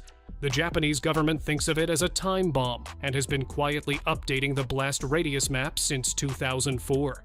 Fuji's last eruption was in 1707 during the Hoei period. It lasted 2 weeks and deposited several centimeters of volcanic ash across the Kanto region, including what is now Tokyo. Volcanologists classify it as active, not dormant, active. A 2022 report from Japan's Cabinet Office, reported with notable restraint in Japanese media, revised upward the estimated ash fall from a modern eruption to 10 centimeters or more across most of the greater Tokyo metropolitan area. 10 centimeters of ash paralyzes modern infrastructure completely. Electrical systems fail. Water treatment plants shut down. The road surface becomes physically impassable. Aircraft cannot fly. In the Tokyo metro area, which hosts 37 million people and the densest transit network on Earth, the cascade effects of even a medium-scale Fuji eruption are modeled internally by government agencies and not released to the public in their full form, because the models are, by government admission, too alarming for public communication. The classified portion of the contingency planning reportedly includes pre-positioned fuel reserves, alternate command structures that would operate from outside the Kanto region, and agreements with JR and private rail operators about the sequence of evacuation priorities. The public-facing evacuation plan exists. The full version does not. Fuji is gorgeous. It is also, in the language of the Geological Survey authorities themselves, overdue. Number 11, the convenience store system is essentially running part of the government. The relationship between Japan's konbini chains and the Japanese state is not commonly described in terms that reflect how deep it actually runs. By formal agreement with the Cabinet Office, the three major konbini chains, 7-Eleven Japan, Family Mart, and Lawson, are designated as critical infrastructure in Japan's National Disaster Response Framework. In the event of a major earthquake, typhoon, or other national emergency, these chains are legally obligated to maintain operations in affected areas where physically possible, prioritize supply chains to disaster zones over commercial delivery schedules, and share real-time inventory and logistics data with government emergency management systems. This is not a marketing partnership.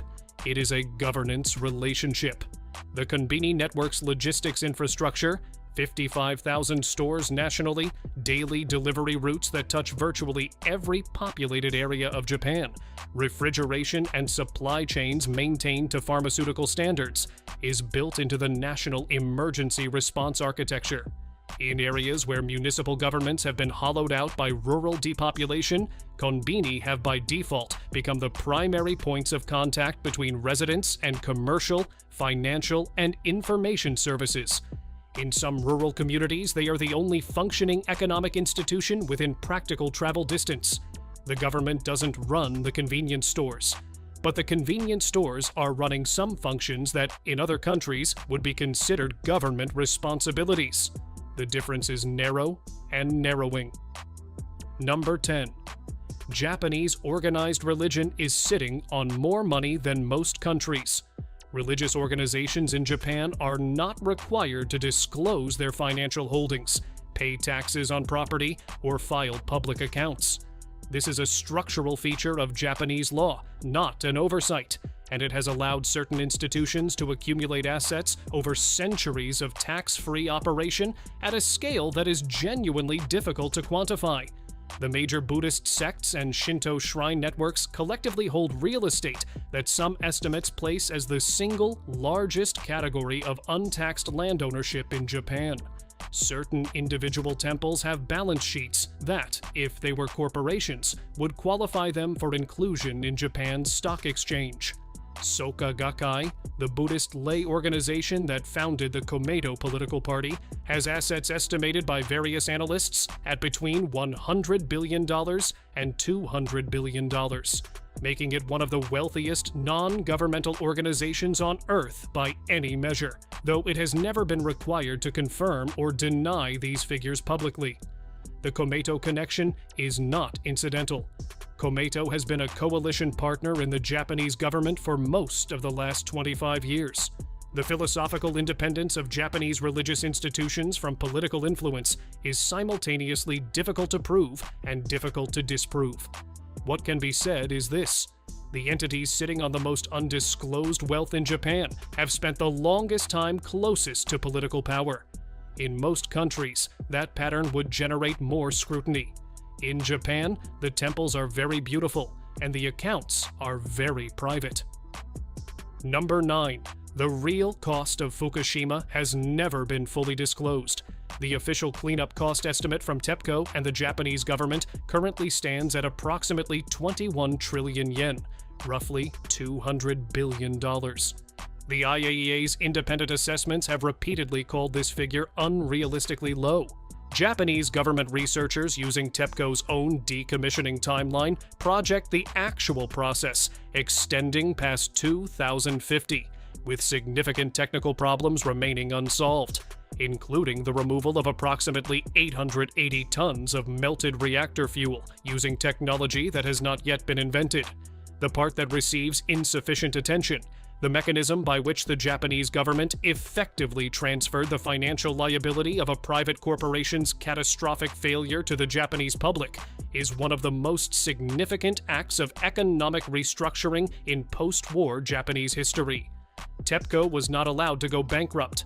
It was placed under a government-managed framework that kept it technically solvent while injecting public funds and separating clean liabilities from disaster liabilities.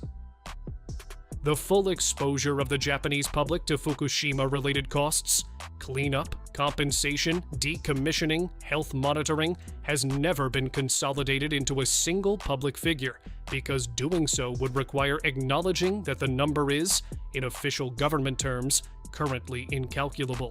The water being released into the ocean gets reported on.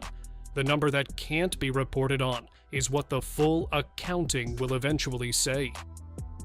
Number 8. Japan is the world's largest creditor nation, and no one treats it like one. Japan is the largest holder of U.S. Treasury bonds of any foreign nation. It holds net foreign assets of over $3 trillion, making it the world's largest creditor country by a significant margin, a position it has held continuously for over 30 years. This means that the global financial system has a structural dependency on Japan's savings rate, capital allocation decisions, and monetary policy that is almost never discussed in those terms in Western media.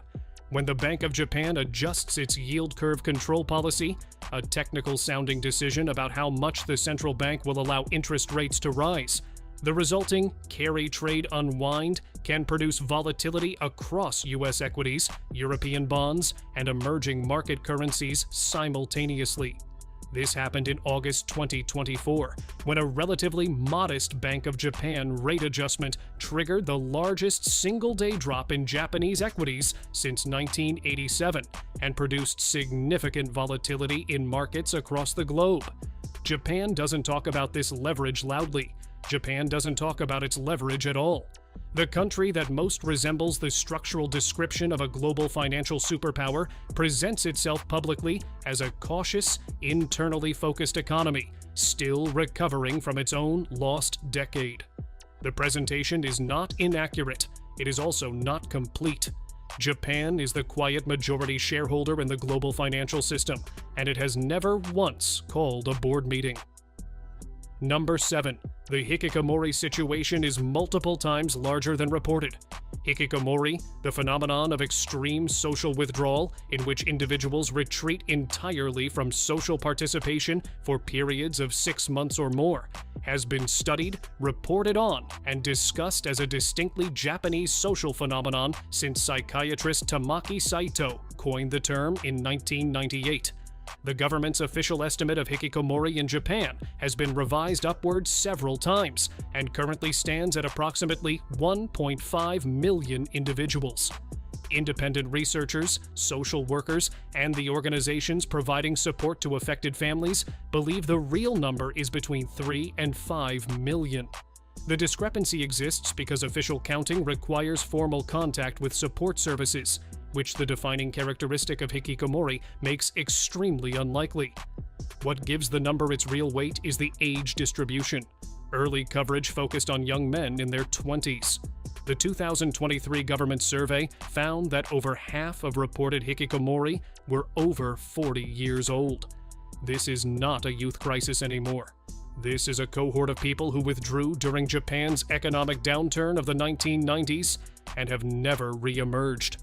Some have been in social isolation for over 20 years.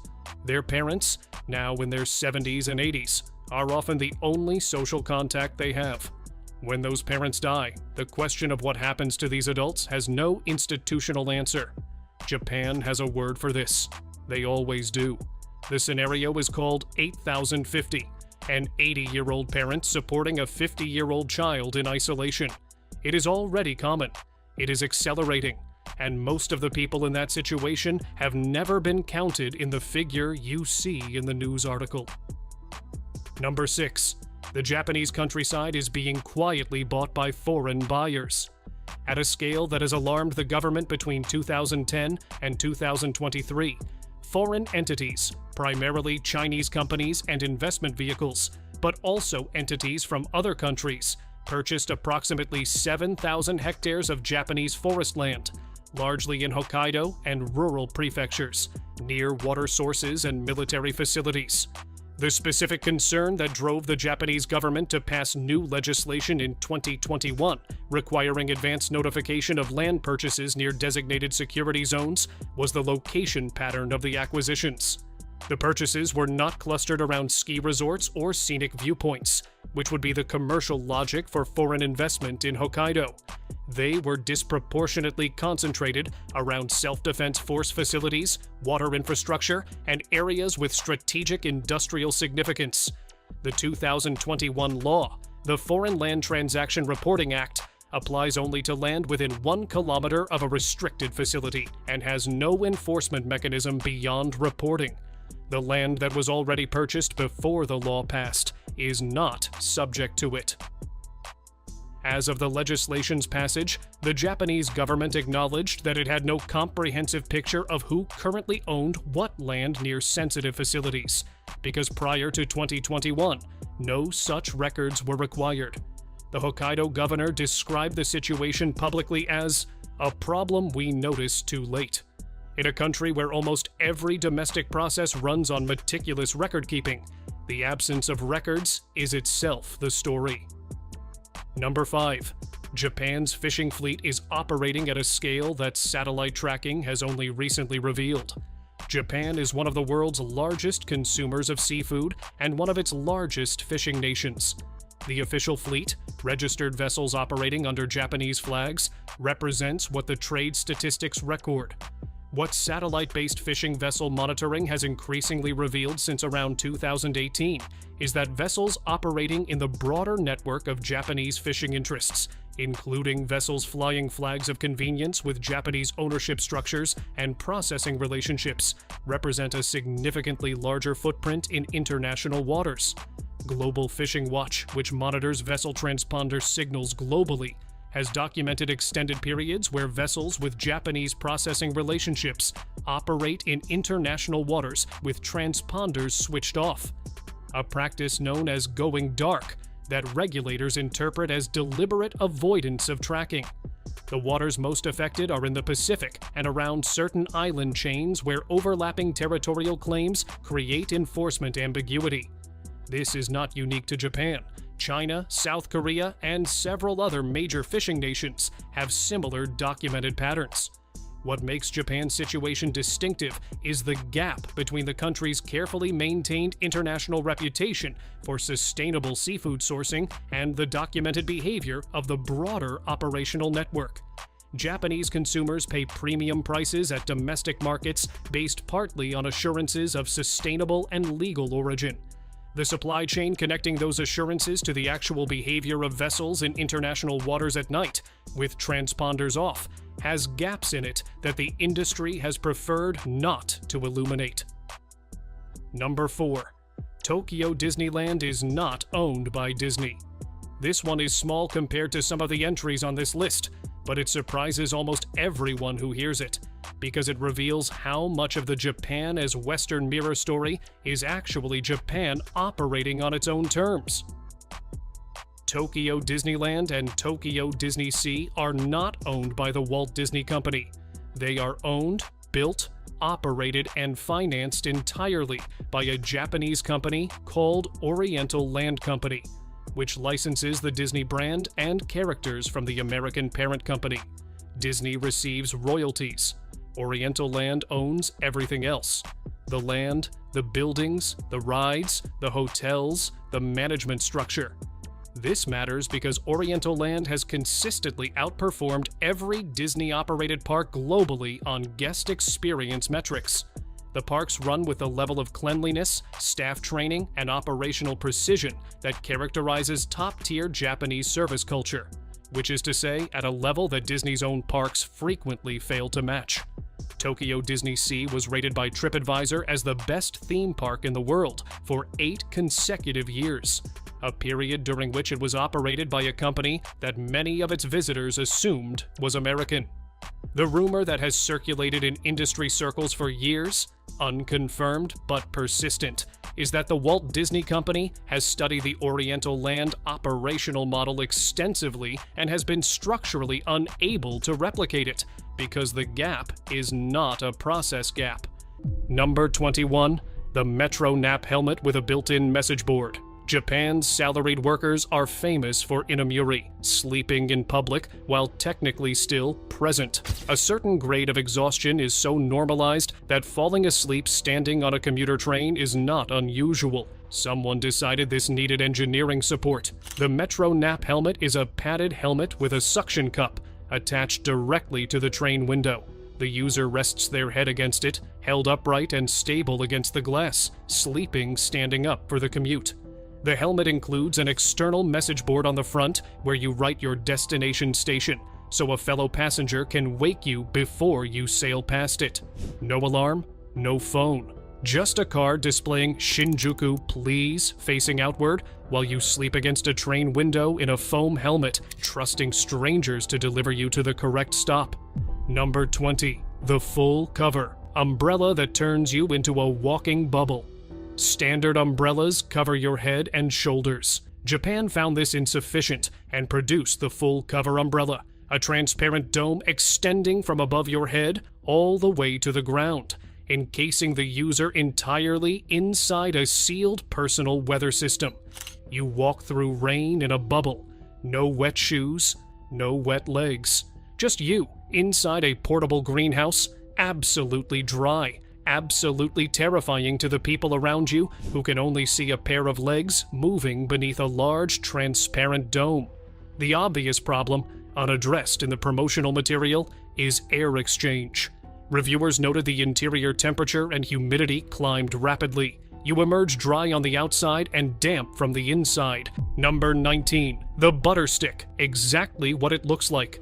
The Butter Stick is the most recognized item in the Chindogu canon, possibly because it is the one that sits closest to the line of usefulness without crossing it. It is butter, formed into a stick the shape and size of a glue stick, stored in a twist-up dispenser identical to a glue stick. To butter toast, you remove the cap and apply it the way you would apply a glue stick to paper. Direct contact, even stroke. No knife required. The problem the butter stick solves: you have no knife and no time. The problem the butter stick creates: you now have a container of soft, temperature-sensitive dairy product in your work bag that is indistinguishable from your actual glue sticks, in a format that was designed to be twisted up and used by contact, which butter responds to quite readily when warm. Number 18. The Walking Hair Dryer. Dry your hair in transit. The walking hair dryer is a motorized device worn over the head, resembling a shower cap, that blows warm air across the scalp, allowing the wearer to dry their hair while commuting. The target problem: the Japanese morning routine is compressed. Trains do not wait. Leaving the house with wet hair and arriving dry is the pitch. What it produces in practice: a person walking through a public space wearing a humming motorized shower cap that redistributes their hair in unpredictable directions as the airflow shifts. Number 17. The Chin Rest Standing Support for Train Commuters. The chin rest is a pole-mounted bracket at approximately face height on a commuter train support pole, allowing standing passengers to rest their chin on it and sleep upright without falling over. The principle: if the pole holds you and your chin rests on the bracket, your head cannot drop. You can close your eyes. The train can lurch, and you remain broadly vertical. What the chin rest does not account for: sharp braking, which trains do. People pushing past you in the aisle, which people do. And what happens to a face that has rested at chin pressure against a metal bracket for 25 minutes, which is that it has a crease across the jawline that takes an hour to fade. You are already at the office. The chin rest targets people who need to sleep standing, are too self-conscious for the full nap helmet, and haven't yet considered sitting on the floor. Number 16. Dropper glasses with a built-in eye drop delivery system. Eye drops present a problem. You must tilt your head back, hold the dropper above your open eye, and squeeze, while your own reflexive blink response is actively working against the outcome you are trying to achieve. Most people miss several times. The drops land on the cheek, the bridge of the nose, and occasionally the ceiling. Japan produced a solution: glasses with miniaturized dropper tubes running along the inside of the frame, positioned to deliver drops directly to the inner corner of each eye from approximately 2 centimeters away. You wear the glasses, tilt your head slightly, squeeze the attached reservoir, and the drops arrive at the exact correct position regardless of your blink response. They work. This is the deeply uncomfortable truth about dropper glasses. The mechanism is functionally sound. The problem is entirely cosmetic. Wearing them requires you to be wearing what appear to be reading glasses with tubes attached to the nose pads, which does not read as a medical device so much as a very ambitious Halloween accessory. Number 15. The solar-powered cigarette lighter. The solar cigarette lighter uses a magnifying glass fitted to a compact frame that positions the lens over the tip of a cigarette at the optimal focal length. Point it toward the sun. Allow concentrated light to heat the tobacco to ignition. No fuel, no butane, no matches. The practical limitation: it takes between 45 seconds and 3 minutes to light a cigarette this way, depending on cloud cover, season, and latitude. During that window, you are standing in direct sunlight, holding a magnifying glass pointed at your own face at arm's length, completely still, for multiple minutes in public. Smokers are comfortable doing mildly stigmatized things in public. Even among them, the solar lighter was considered a step too far. Number 14. Hearing enhancer bowls worn over the ears. The hearing enhancer is exactly what it looks like. 2 small bowls, shaped like satellite dishes, worn over the ears and facing forward, functioning on the acoustic principle that a concave surface collects and focuses sound waves toward a central point. The engineering is legitimate. A curved reflective surface does concentrate ambient sound. Animals with large external ears, rabbits, deer, use the same physics. Pointing bowl-shaped receivers at a sound source genuinely amplifies what you hear. The problem is wearing them to a restaurant to better hear your conversation partner, which is the stated purpose. At that point, you are seated across from someone wearing what appear to be 2 salad bowls strapped to the sides of their head, pointing at you. The conversation they are attempting to hear more clearly is going to be the most awkward conversation either of you has ever had, regardless of volume. The hearing enhancer works in isolation. It fails entirely in the social context it was designed for. Number 13. The tie with pockets for every occasion. The pocket tie is a standard necktie fitted with a series of hidden internal pockets, accessed through discrete zipped or Velcro openings along the inner fabric. The intent: modern professionals need storage. Smartphones, cards, pens, snacks, bags are cumbersome. Jacket pockets distort the silhouette. The tie, hanging flat against the chest all day, is unexploited square footage. So pockets were added, 7 in the most comprehensive version, sized for a phone, cards, a pen, receipts, a granola bar, and 1 compartment the original instructions described only as a small emergency. A fully loaded pocket tie weighs approximately the same as a small carry-on bag and swings visibly when the wearer moves, drawing more attention to the storage solution than to the person it was meant to discreetly serve. Fashion and function were both sacrificed. The emergency compartment remains unexplained. Number 12. Rain protector mini umbrellas for shoes. For the person who loves their shoes with an intensity that most people reserve for close relationships, Japan produced shoe umbrellas. Tiny, fully functional miniature umbrellas, scaled to approximately 1/5 size, attached directly to the toe of each shoe and opening forward to shield the leather from incoming rain. The physics involved are not entirely unsound. A small forward-facing canopy does prevent direct rainfall from hitting the toe box. The shoes in the rain are measurably drier than they would be otherwise. What the shoe umbrella cannot account for: puddles, which the shoe continues to walk through, spray from passing vehicles, which comes from the side, and the fact that the wearer, looking down at their own feet, will see 2 tiny umbrellas opening and closing with each step, like the world's saddest parade. Waterproof boots remain the prevailing market solution. The shoe umbrella remains the more honest one. Number 11. The umbrella tie for the man caught in the rain.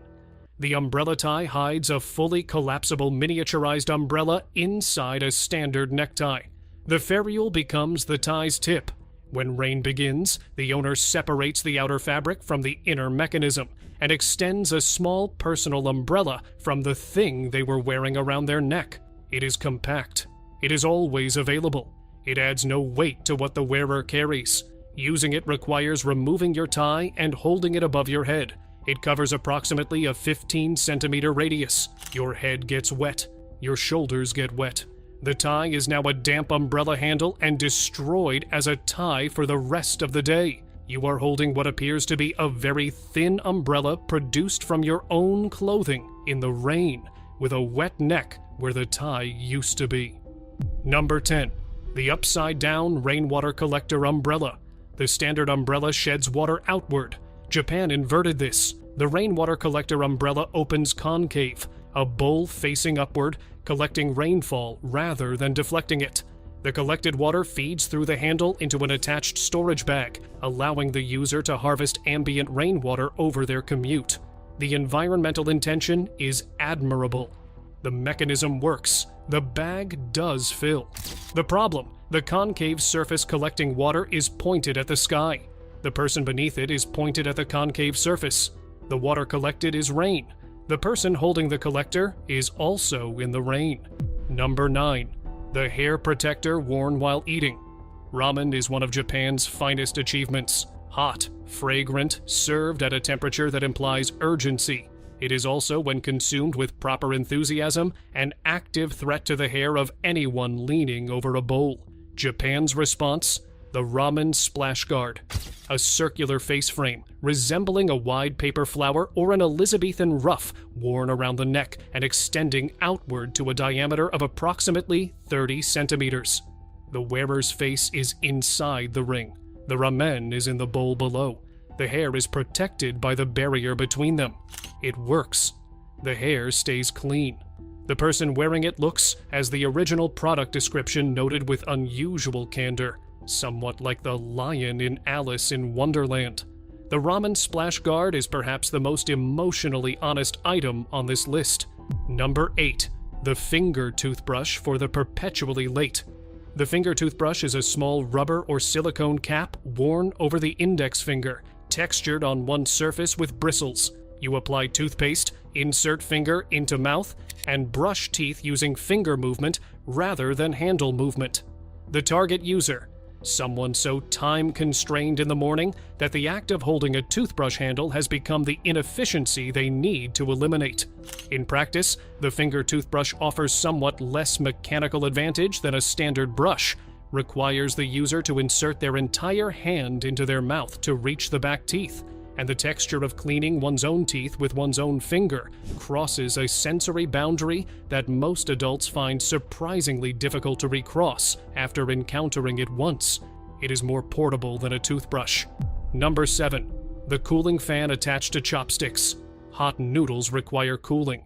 Blowing on them works, but is not optimally efficient. Japan attached a small battery-powered fan to the end of a set of chopsticks. The concept: as you lift noodles from the bowl, you hold the chopsticks horizontally. The fan, positioned above the food end, blows air downward across the noodles. They cool. You eat them. The process is approximately 15 times more complicated than blowing on your food, but the fan does rotate. The noted practical concern from reviewers: the fan unit, made of small plastic and a AAA battery, is heavier than chopsticks are designed to be. Holding a chopstick with a weighted end at arm's length over a bowl of soup for the duration of a meal produces a forearm fatigue that the invention's creators appear not to have fully modeled. Also, the fan is audible, and in a quiet restaurant, this is socially significant. Number 6. The wearable floor mop for babies. The wearable floor mop is a onesie, standard infant clothing, with a mop pad sewn into the chest and belly area. As the baby crawls, it cleans the floor. The inventor's logic was airtight. Babies crawl anyway. Floors need cleaning anyway. These two facts happen simultaneously. Why not combine them? The product generated significant coverage in parenting media, almost all of it alarmed. Critics noted that an infant is not a Roomba. Its coverage is guided by curiosity, not systematic cleaning logic, and that attaching a cleaning function to a human baby crosses a conceptual line most parents prefer to keep clearly drawn. The babies were unaffected by the controversy. The babies were, as always, primarily focused on putting things in their mouths. Number 5. The panoramic head-mounted camera. Before smartphones had panoramic modes, capturing a 360-degree view required either professional equipment or, according to one Japanese inventor, a circular camera rig mounted on a plastic headband worn around the skull. The device positioned multiple lenses at intervals around the circumference of the headband, each facing a different direction, collectively capturing every angle simultaneously. The resulting images were stitched into a complete panorama. The technology worked. What the technology required was for the user to stand in the landscape they wished to photograph with what appeared to be a camera-studded halo orbiting their head, completely still, while the shutters fired. The panorama is excellent. The user looks like they are testing a surveillance system on themselves. Smartphones eventually made the device redundant. Number 4. The lipstick mask for perfect application.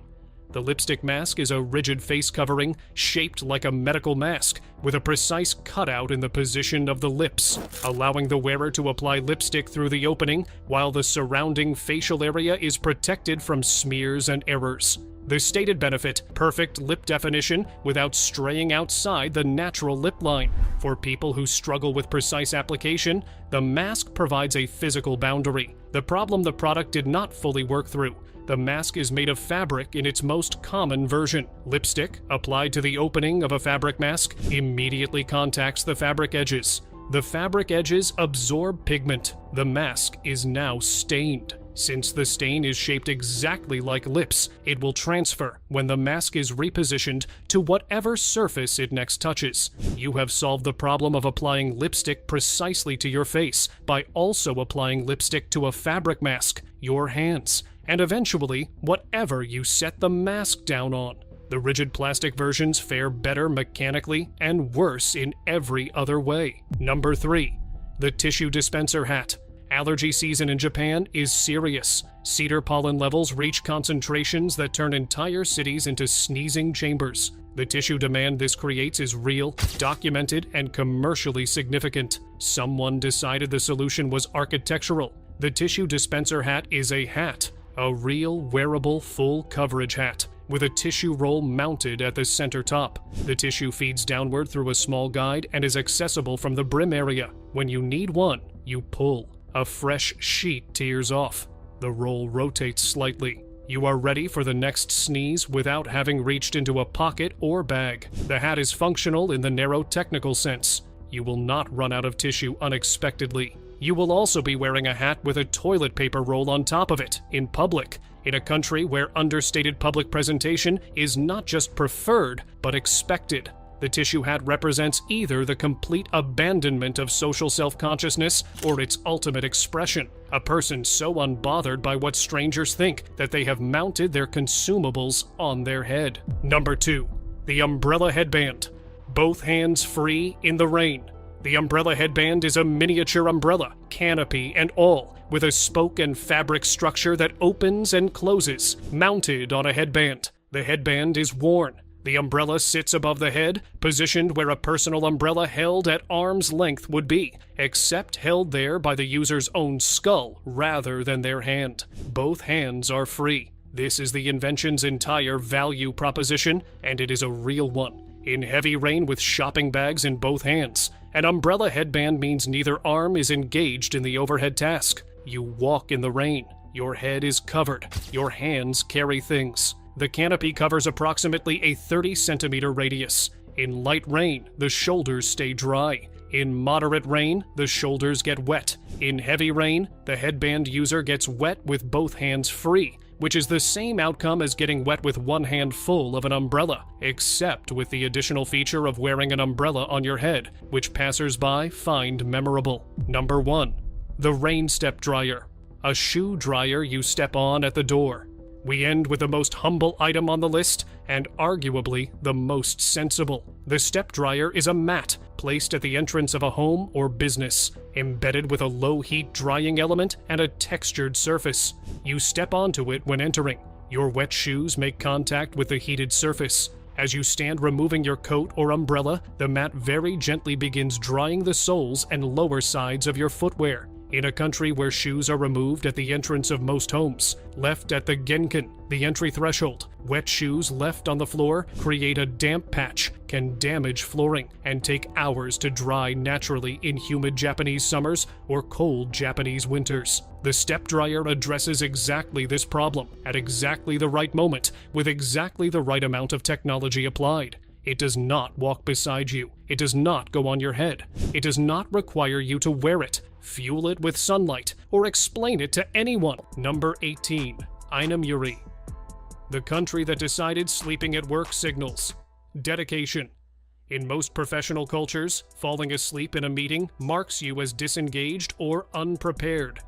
In Japan, the practice, called inamuri, meaning sleeping while present, carries the opposite social reading. A person who falls asleep at their desk is understood to be exhausted by their commitment. The sleep is evidence of effort. Social rules apply. The sleep should be brief, the posture should suggest readiness to wake, head down on folded arms rather than sprawled across a chair. The person remains technically present and able to return to engagement quickly. Managers, in most contexts, do not wake the sleeping employee. What Japan formalized is an acknowledgement that humans have a sleep need that doesn't schedule itself conveniently around the workday, and that suppressing it entirely produces worse outcomes than accommodating it briefly. Number 17. Flavor release. Bottle caps, the lid that changes your drink. Certain Japanese beverage brands, particularly in the sports drink and supplement categories, sell bottles with a 2-chamber cap. The upper chamber contains a concentrated additive, a vitamin dose, an electrolyte blend, a flavor shot. The bottle holds plain water. When you're ready, press the cap down. The chamber releases its contents into the water. You shake. Your drink is now combined. The cap solves a chemistry problem most consumers never consider. Many active compounds degrade when stored in water over time. Vitamin C oxidizes. Flavor compounds lose intensity. The 2-chamber system keeps the additive separated until the moment of consumption. So, what you drink was combined 30 seconds before you drank it, not 3 months ago on the factory floor. Number 16. Rain chains, the drain pipe that became a garden feature. The standard drain pipe, a vertical tube fixed to the exterior wall, channeling roof runoff to the ground, performs its function without any other intent. It is functional. It is also, almost universally, an eyesore in the way utility objects become when designed without secondary consideration. The Japanese rain chain, kusari doi, replaces the pipe with a vertical chain or series of linked cups suspended from the gutter. Water clings to the chain through surface tension and flows downward, producing a cascading visual effect, either a quiet trickle or a sequence of connected waterfalls ending in a collection basin at ground level. The water management function is identical to the drain pipe. The visual and acoustic experience is entirely different. The rain chain converts rainfall into a garden feature. Number 15. Forest bathing. The medical treatment Japan found in the woods. In 1982, Japan's Ministry of Agriculture, Forestry, and Fisheries coined the term Shinrin-yoku, forest bathing. It means taking in the forest atmosphere, walking slowly through woodland, breathing, observing. No fitness target, no distance goal. Presence itself is the activity. Japan funded the science. Researchers measured cortisol levels, blood pressure, heart rate, and immune markers in participants who walked in forests versus urban environments. The results were consistent enough that Shinrin-yoku is now formally recognized as a medical practice, with certified forest therapy trails, trained guides, and medical referrals issued by physicians. To medicines and expensive therapies to get relief from symptoms. Only a few spend time. Number 14. Fitting room. Face covers, the cloth that protects clothes from makeup. Japanese clothing stores provide a thin fabric cover at the entrance to fitting rooms. When pulling a garment over your head to try it on, your face goes into the cover first. Lipstick, foundation, mascara, and concealer do not contact the neckline or collar. You try the garment on. You remove it. It is unmarked. The problem this solves is one every person who has tried on clothing in a store has contributed to: the transfer of makeup to a collar, staining a sample garment before anyone purchases it. The store absorbs the loss. The next customer receives a marked item. The solution requires 1 square of fabric and 2 seconds of additional behavior from the user. Number 13. Maternity badges, the mark that makes invisible needs. Visible. Early pregnancy is when nausea, fatigue, and physiological demands are most acute. It is also when the pregnancy is not yet visibly apparent. A woman in her 8th week looks identical to any other passenger on a crowded train. She cannot communicate her need for a seat without announcing her medical condition to strangers. Japan introduced the maternity mark, a small pink badge displaying a pregnant figure distributed through local government offices and prenatal clinics that a woman attaches to her bag. Train passengers who see it understand its meaning. A seat is offered. The badge converts a private medical condition into a legible social signal without requiring verbal disclosure. Number 12. Staple-free. Staplers, binding paper without the metal. The standard office stapler drives a metal fastener through stacked paper and leaves it there permanently. The result is a document that cannot be recycled, without first removing the metal. The removal is fiddly, easy to forget, and rarely done. Billions of stapled documents enter paper recycling streams every year with their staples still embedded. Japanese stationery manufacturer Kokuyo developed the Harinax staple-free stapler. It works by cutting a small tongue from the paper stack, folding the tongue through the cut, and using the paper itself as the binding mechanism. No metal, no extraction required. The document goes directly into recycling hole. The Harinax doesn't bind as many sheets as a standard stapler, which is why it hasn't replaced it entirely. For low-sheet documents, meeting notes, receipts, 2-page forms, it does everything a stapler does without inserting anything foreign into the paper. Continuous, there you have it. Curious thing though, if you look at how many spots there are here, we can zoom in and count it. Number 11. Non-stick yogurt lids. The lid that actually lets go. The standard yogurt lid has a failure mode so consistent it's generated its own cultural response. The peel that releases a spray of yogurt across your shirt, your hand, and anything nearby. The adhesive seal, the surface tension of the product underneath, and the pull angle combine to make the first centimeter of opening the highest risk moment of breakfast. Japanese food brands produce yogurt with lids treated with a non-stick interior coating, a smooth silicone-based film, so that the product releases from the foil cleanly on peeling. The yogurt does not adhere to the lid. The peel is clean. No spray. Number 10. Disposable gloves at petrol stations, fuel without the smell. At self-service petrol stations throughout Japan, a dispenser of thin, disposable plastic gloves sits beside every pump. You take a pair. You fill your tank. You dispose of the gloves in a bin on the island. Your hands have not contacted petrol or the pump handle. No fuel smell transfers to your car's interior. No residue lingers under your fingernails for the rest of the day. This is a problem every person who fills a car has experienced and solved inadequately. A tissue, an old receipt, trying to angle the grip. The Japanese solution is one pair of gloves per fill and a dispenser that replenishes them. Number 9. Premium convenience store sandwiches. The meal Japan found in a corner shop. The Japanese convenience store, konbini, is not a diminished retail experience. In chains like 7-Eleven Japan, Family Mart, and Lawson, the food program is developed by professional recipe teams, adjusted seasonally, and held to quality standards that would be unremarkable in a mid-range restaurant in most other countries. The sandwiches are the clearest evidence. The egg salad sandwich at Japanese 7-Elevens has achieved international cultural recognition, significant enough that overseas visitors specifically seek it out. The bread compresses and springs back.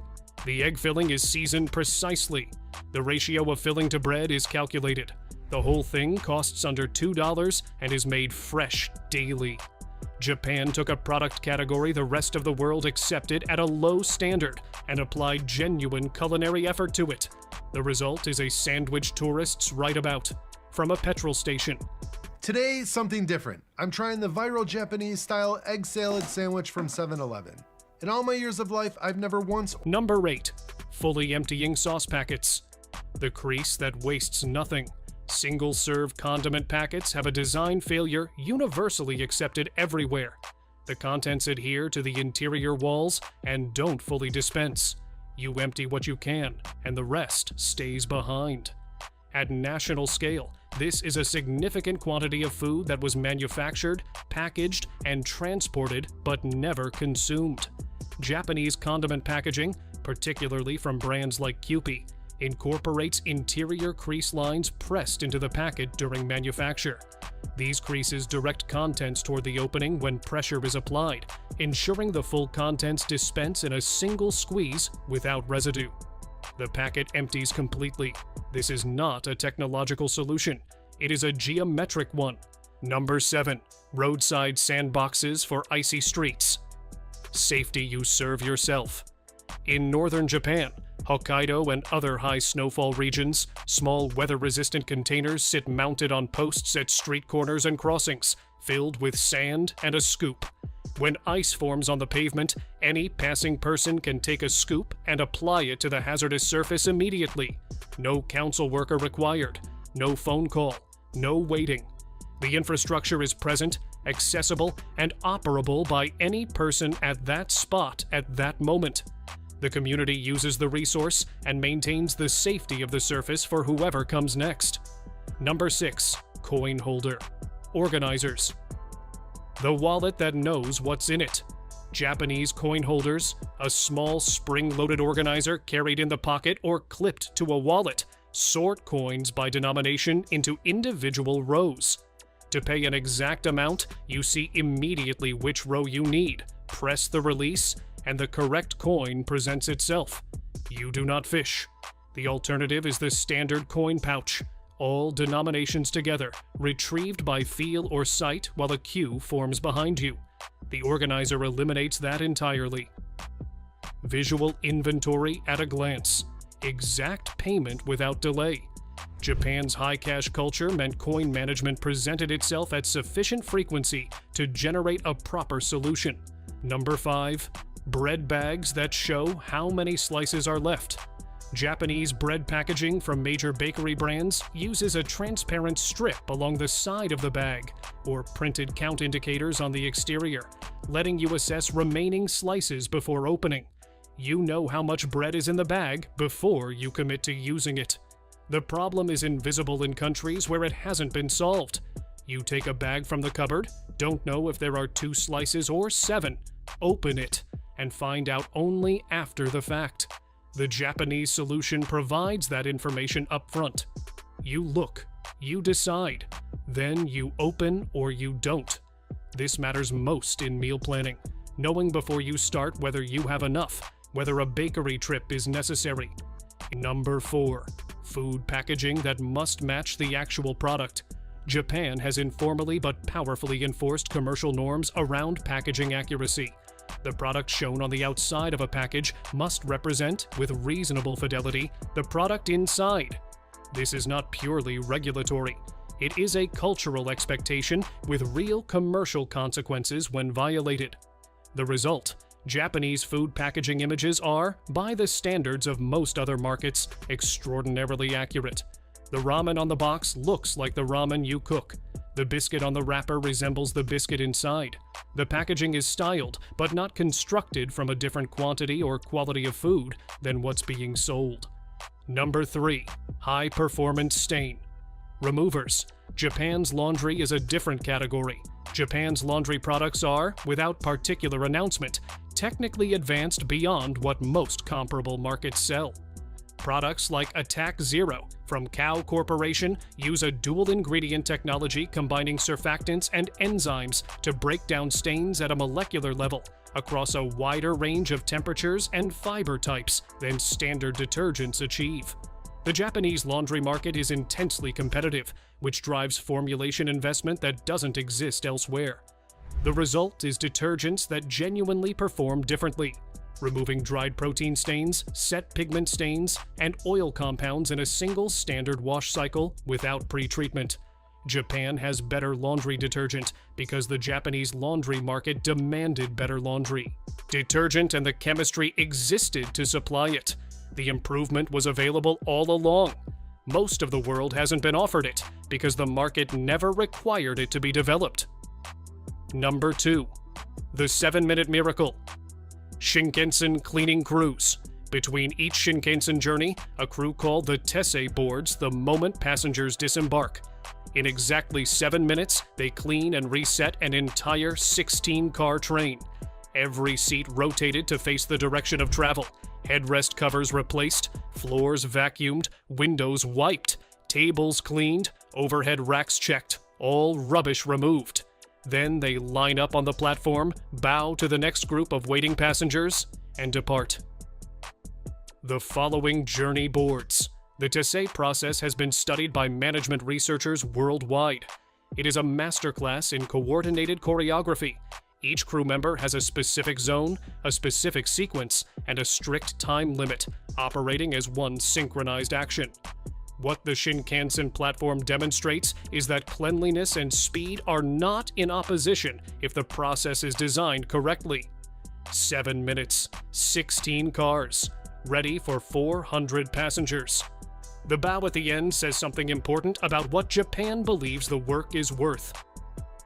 Number 1. Transparent rubbish bags, the system that made everyone responsible. In many Japanese municipalities, household rubbish must be placed in clear or semi-transparent bags before collection. The contents are visible to the collection crew, to neighbors, and to anyone who observes the bag at the collection point. The visibility creates accountability without active surveillance.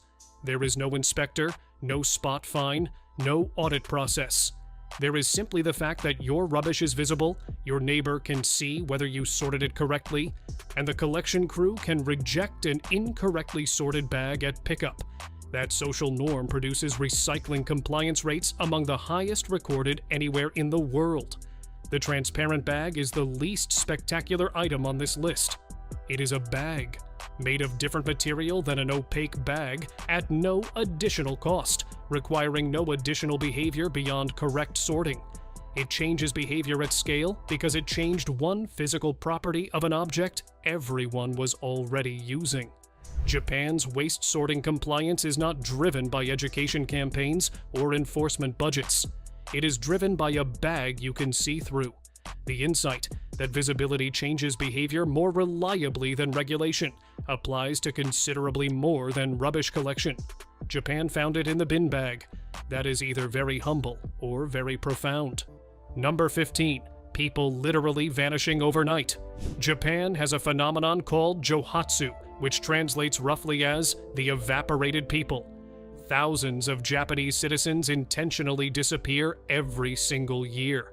They walk away from their homes, their jobs, their families, their debts, their entire identities, and start a new life somewhere nobody from their old life can find them. There are specialty moving companies that help them do this. These companies operate in the middle of the night. They show up at your apartment with unmarked trucks, pack your belongings while your neighbors sleep, and relocate you to a new prefecture under conditions designed to make you untraceable. The companies have websites, they have customer service lines. The whole operation runs as a legitimate business sector in plain sight. The cultural logic that allows this to function is partly the result of Japan's specific approach to privacy and bureaucracy. Once you leave your registered address and stop interacting with the government's tracking systems, you essentially disappear from civic life. There's no aggressive law enforcement effort to find you. Your family can hire private investigators, but the legal protections around individual privacy make it genuinely difficult to track someone who doesn't want to be found. The whole thing wouldn't work in most other countries. In the United States, credit bureaus, social security tracking, and digital records would catch up with you within weeks. In China, the surveillance state would identify you within hours. In Japan, you can become someone else by Tuesday and have a new job by Friday. Number 14. Renting fake family members? Need a father to attend your wedding? A husband to bring to a family dinner? A boyfriend to introduce to your skeptical parents? A wife to take to your high school reunion? Japan has agencies that will rent you actors who play these roles convincingly enough that nobody around you suspects anything. The most famous company in this space is Family Romance, which has over 1,000 actors on its books. Customers hire them for hours, days, weeks, sometimes years. There are people in Japan who have been employing the same rental husband for over a decade. Their friends, their co-workers, even their parents in some cases, don't know the relationship is fake. The actors are trained extensively. They learn the customer's family history, their preferences, their inside jokes, their backstories. They practice arguments to have in public so the relationship looks authentic. They attend events with the customer and blend into the social environment without anyone catching on. This would be illegal in most countries under various fraud statutes. Pretending to be someone's spouse for the purpose of a social event involving other family members crosses several lines that Western legal systems take seriously. Japan treats it as a service industry. The customer is paying for emotional infrastructure they can't otherwise access. The actor is providing a service. Nobody gets hurt, in theory, as long as the secret stays kept. The longer-running cases are where it gets philosophically strange. There are people who have raised children believing the rental father was their real father. There are funerals attended by rental relatives. The line between authentic and synthetic relationship has been deliberately blurred to the point where it stops being a meaningful distinction. Number 13. Public drinking.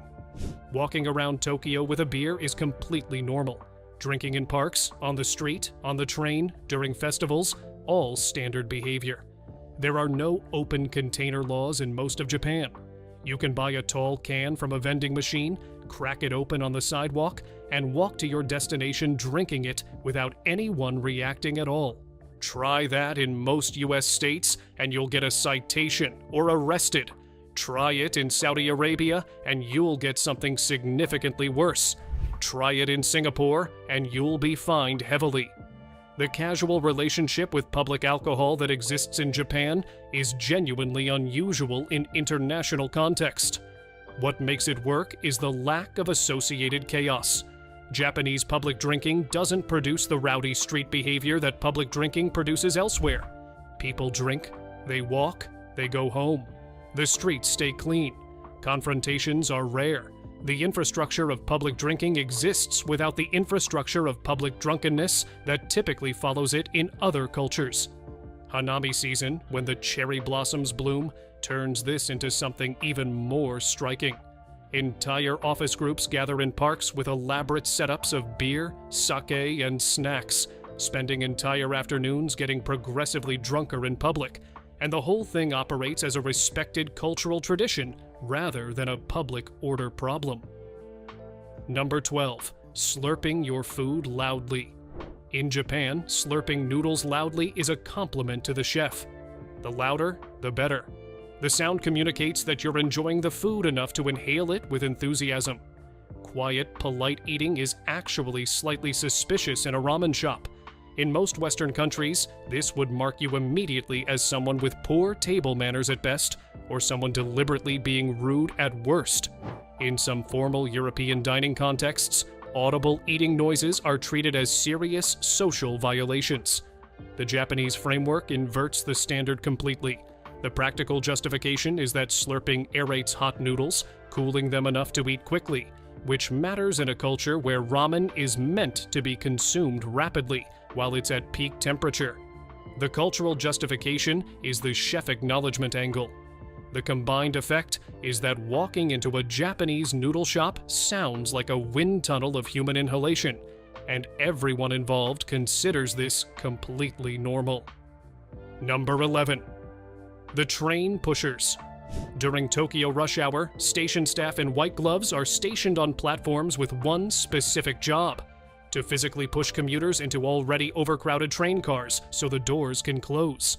They're called oshiya, which translates roughly as pushers. The job exists because Tokyo trains during rush hour operate at densities that would be considered illegal occupancy in most countries. Cars routinely run at 200% capacity. People are physically compressed against each other for the entire commute. Without the pushers, the doors literally cannot close because there's too much human in the way. The pushers wear uniforms. They're paid employees of the rail companies. They're polite about it. They apologize while pushing. They don't shove violently. They apply firm, measured pressure to ensure everyone fits, and the train can leave on schedule. This would generate lawsuits in basically every other country. The combination of state-affiliated employees physically handling passengers and the deliberate compression of bodies into overcrowded transit would trigger labor regulations, safety codes, and human rights complaints all at once. Japan made it part of the railway operations budget. Number 10. Love hotels. Entire hotels designed specifically for couples to rent rooms by the hour for romantic encounters. Themed rooms. neon castle exteriors, space station interiors, rooms with rotating beds, mirrored ceilings, and bathtubs that fill in under 30 seconds, vending machines that dispense costumes. The whole industry operates in plain sight, with addresses in normal neighborhoods and listings on standard hotel booking sites. Love hotels emerged in Japan partly because traditional Japanese housing is often too crowded for privacy. Multi-generational families share small apartments. Young couples can't bring partners home. The Love Hotel solved a practical infrastructure problem by industrializing private romantic space. In most other countries, an establishment whose entire business model is hourly room rental for romantic encounters would either be illegal outright, regulated to the point of impracticality, or relegated to seedy districts with significant social stigma attached. Japan normalized the entire industry. Love hotels are visible from major roads. Couples drive up, select a room from an illuminated panel showing available options, and check in without ever interacting with staff. The industry is also surprisingly upscale. Many love hotels are genuinely nice. The rooms are clean, the amenities are good, the privacy is absolute. They're a legitimate part of Japanese consumer life, rather than a cultural embarrassment. Number 9. Octopus in claw machines. There was a period in Japan when certain arcades operated claw machines containing live sea creatures as the prize. Octopuses in particular became briefly popular as a claw machine target. The premise was that you'd try to grab a live octopus with a metal claw and, if successful, win the right to take it home and eat it. The octopus, as you might expect, actively resisted capture.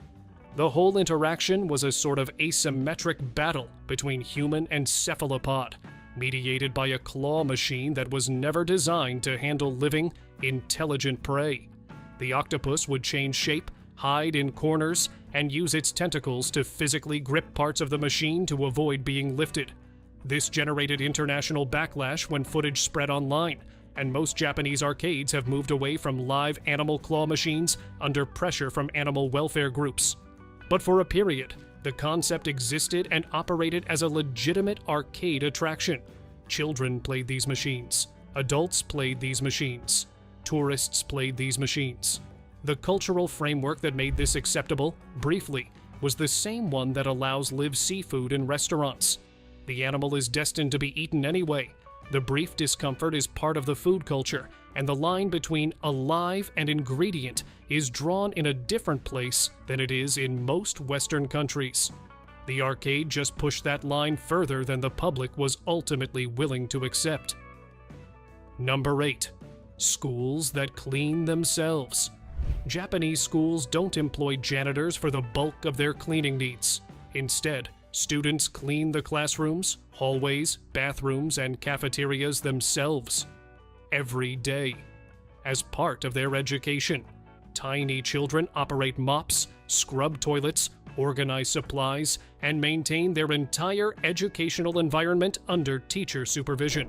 This is called osoji, and it's been a core part of Japanese education for decades. The reasoning combines practical economics, schools save money on cleaning staff, with educational philosophy. Students learn responsibility for their environment, they develop respect for the spaces they use, they build community through shared maintenance work. In most other developed countries, this would violate child labor laws. The United States prohibits assigning students to clean toilets or perform significant facility maintenance as part of their educational requirements. European countries have similar restrictions. The framework that protects children from being conscripted into janitorial work doesn't exist in Japan, because the cultural premise is that the cleaning isn't labor, it's character formation. The results are interesting. Japanese schools are remarkably clean, despite having no professional cleaning staff. Students treat their environment with care because they're personally responsible for cleaning anything they damage. The connection between behavior and consequence is direct in a way that institutional cleaning erases. Number 7. Driving without wearing shoes. Japanese drivers commonly remove their shoes before getting in the car, particularly for longer drives. They drive in socks or in special soft slippers kept in the vehicle. This is treated as a hygiene preference rather than a safety concern. The car's interior is considered an extension of the home environment, and shoes belong outside the home. In most Western countries, driving without shoes is either explicitly illegal or strongly discouraged by traffic safety guidelines. The reasoning is that bare feet or socks can slip off pedals during emergency maneuvers, creating accident risk. Japan looked at the same physics and decided that the hygiene benefit outweighed the marginal safety cost. The shoe removal habit extends to taxi rides in some cases, with passengers expected to either remove footwear before entering or at minimum avoid placing shoes on visible surfaces. Some high-end taxis maintain elaborate shoe handling protocols. The whole framework treats the car as a domestic space subject to domestic hygiene rules, which is genuinely unusual internationally. Number 6. Public napping at work. In Inamuri, the Japanese practice of napping while present at work is considered a positive workplace behavior rather than a fireable offense. A salaryman asleep at his desk during the afternoon isn't being lazy. He's demonstrating that he worked himself to the point of exhaustion in service of his obligations. The sleep is evidence of dedication, not failure. The rules around Inamuri are specific. The sleep must occur in a position that suggests the worker could re-engage at any moment. Upright posture with eyes closed is acceptable. Fully reclined across the desk is not. The sleep must be brief and light enough that the worker can respond if directly addressed. The context has to establish that the person was clearly working before they fell asleep. In most Western workplaces, visible sleep during work hours is treated as a performance issue requiring correction. American companies have implemented policies against napping at work. European workplaces are more tolerant but still consider it inappropriate. Japan treats it as evidence of effort. The cultural framework that supports this is the Japanese assumption that working oneself to exhaustion in service of the company is a positive trait, and visible exhaustion is therefore something to be respected rather than corrected. Whether that framework is healthy is a separate question. It exists, and it makes nap time during meetings something you can do without losing your job. Number 5. Vending machines selling alcohol to anyone. Japan has approximately 5.5 million vending machines, and a significant portion of them sell beer, sake, and other alcoholic beverages. Many of them don't verify age. You walk up, insert coins, and receive alcohol. The whole transaction happens without any human interaction or identification check. The system has been modified over the years in response to international pressure, and many machines now require some form of ID card verification. But in older neighborhoods, particularly in rural areas, alcohol vending machines still operate without age verification. A teenager with enough cash can buy beer at 3 in the morning from a machine on a street corner. In the United States, this would generate massive legal liability. The framework around alcohol sales is built around verified human transactions specifically to prevent minors from accessing it. Japan trusted the social contract. Minors mostly don't buy alcohol from vending machines because the culture doesn't encourage them to, and built infrastructure around that trust. The trust mostly holds. Japan's underage drinking rates are lower than comparable countries with stricter access controls. The cultural enforcement does the work that legal enforcement does elsewhere, but the infrastructure that enables it would be considered reckless almost anywhere else. Number 4. Raw horse meat as a normal dinner option. Basashi is raw horse meat, sliced thin like sashimi and served with ginger, garlic, and soy sauce. It's a regional specialty in Kumamoto and parts of Tohoku, available in restaurants and supermarkets, eaten regularly by people who don't think of horse as a controversial food category.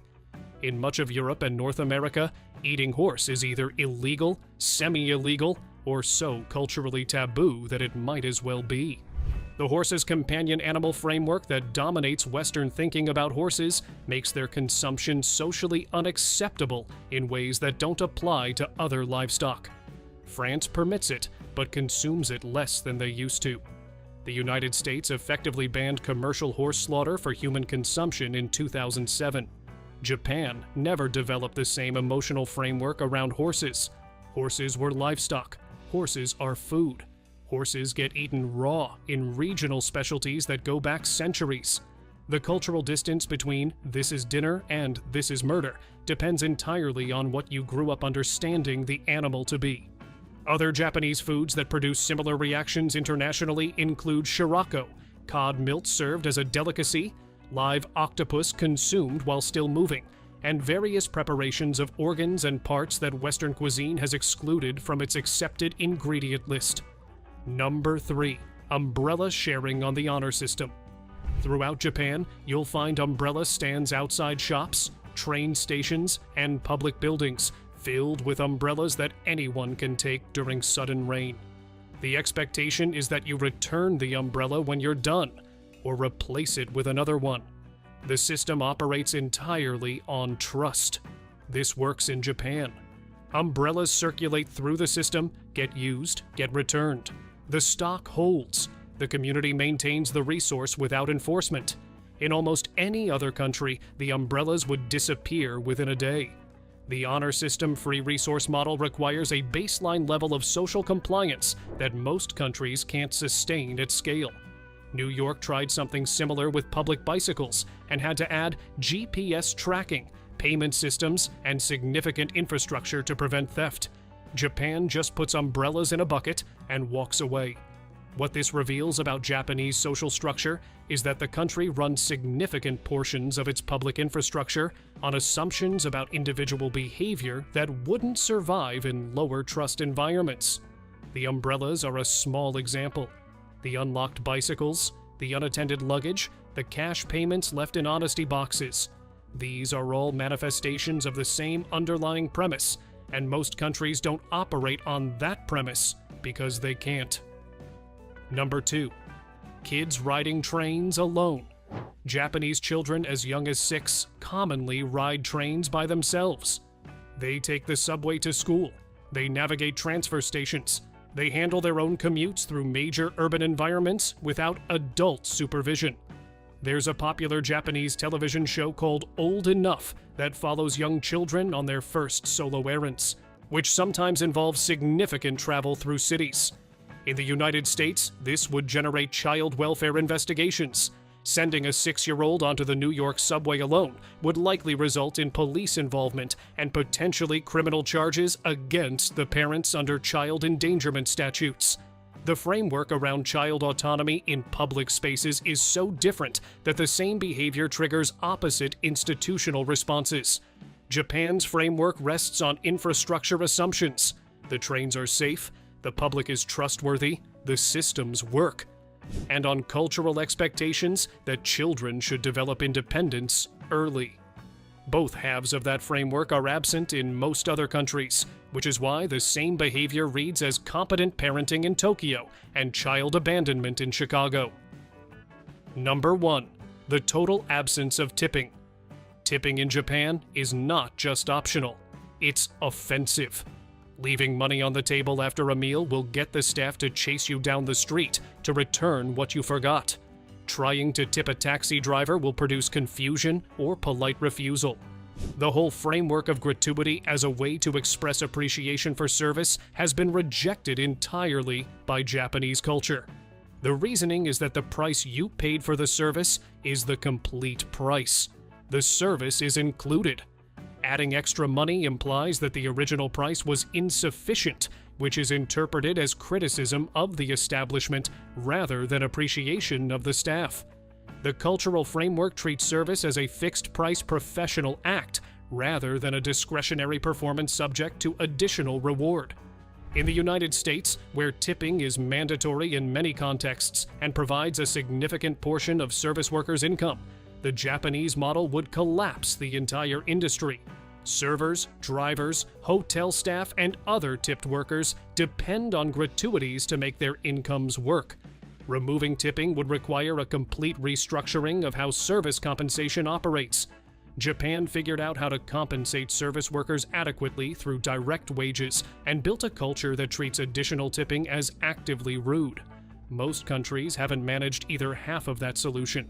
The result is a Japanese visitor abroad who leaves no tip and gets glared at by waitstaff, or a foreign visitor in Japan who leaves a tip and gets the money returned with bows of apology for the staff's failure to anticipate the customer's needs.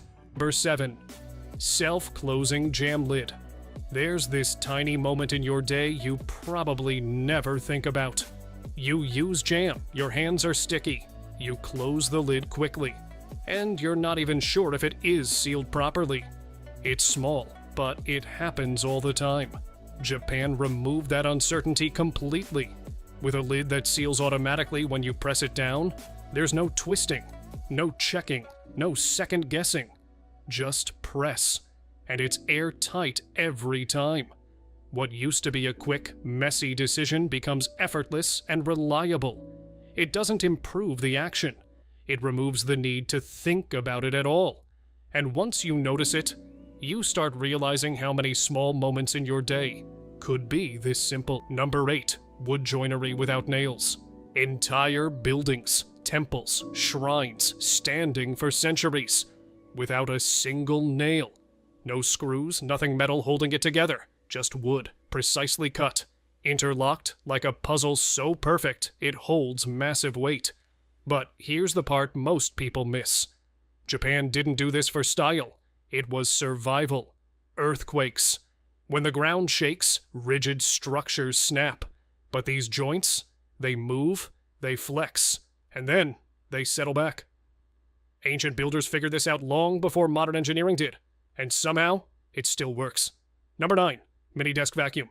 You erase something on paper, tiny bits everywhere. You brush them aside, they fall on the floor. Problem gone. But not really. It's messy, annoying, and honestly inefficient. So Japan made something ridiculously simple. A mini vacuum just for your desk. Small, quiet, powered by USB or batteries. You just glide it across, and everything disappears in seconds. No sweeping, no blowing dust around. It stays right there on your desk, ready anytime. It's not a big invention, but it fixes a problem you deal with almost every day. Number 10. Chopstick rests. So small, you could easily ignore it, but once you notice it, it changes everything. Chopstick rests. Tiny holders that keep the tips elevated off the table. That's it, but think about it. Without them, chopsticks roll, or worse, they touch the table surface, not exactly clean. Japan solved that with a simple object that holds them perfectly in place between bites. And somehow, they also made them beautiful. Ceramic, wood, even handmade designs. It's a tiny detail, but it quietly fixes hygiene and adds elegance at the same time.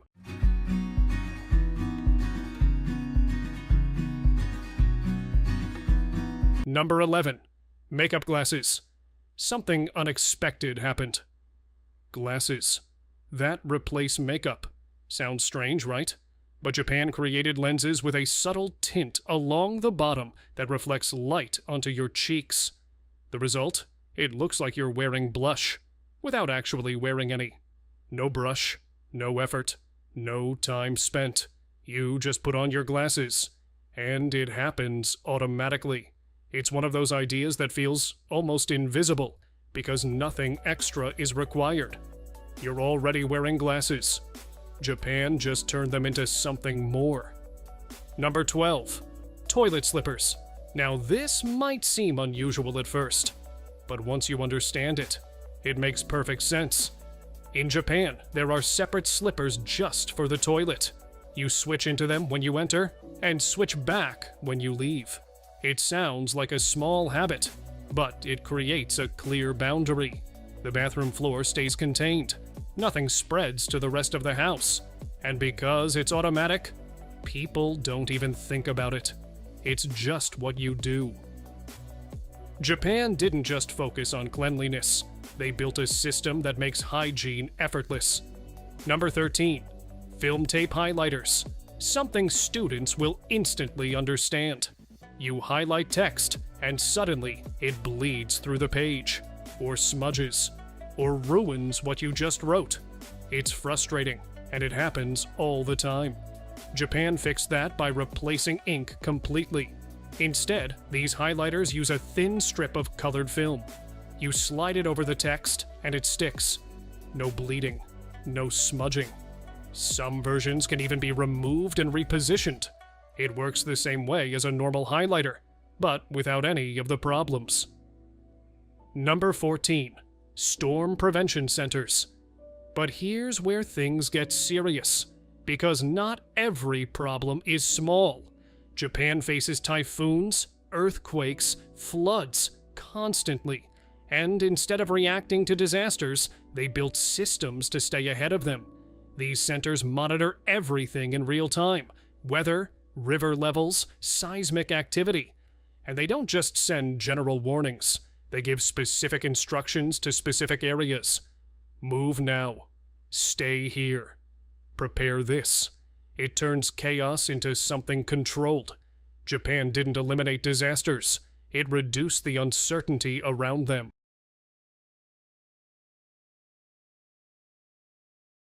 Number 15.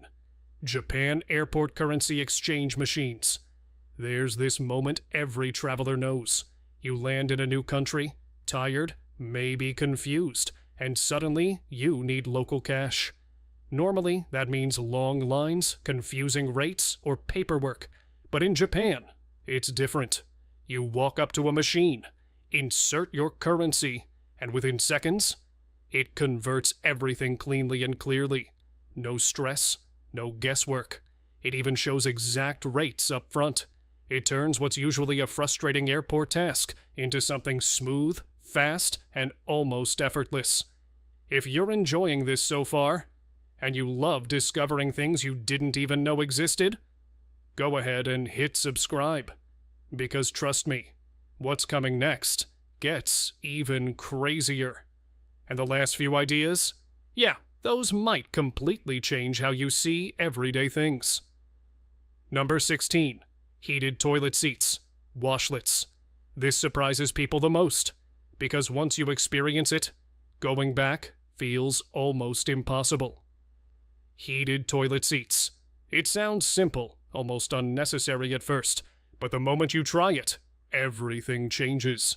Japan took something completely basic and turned it into a comfort-driven experience.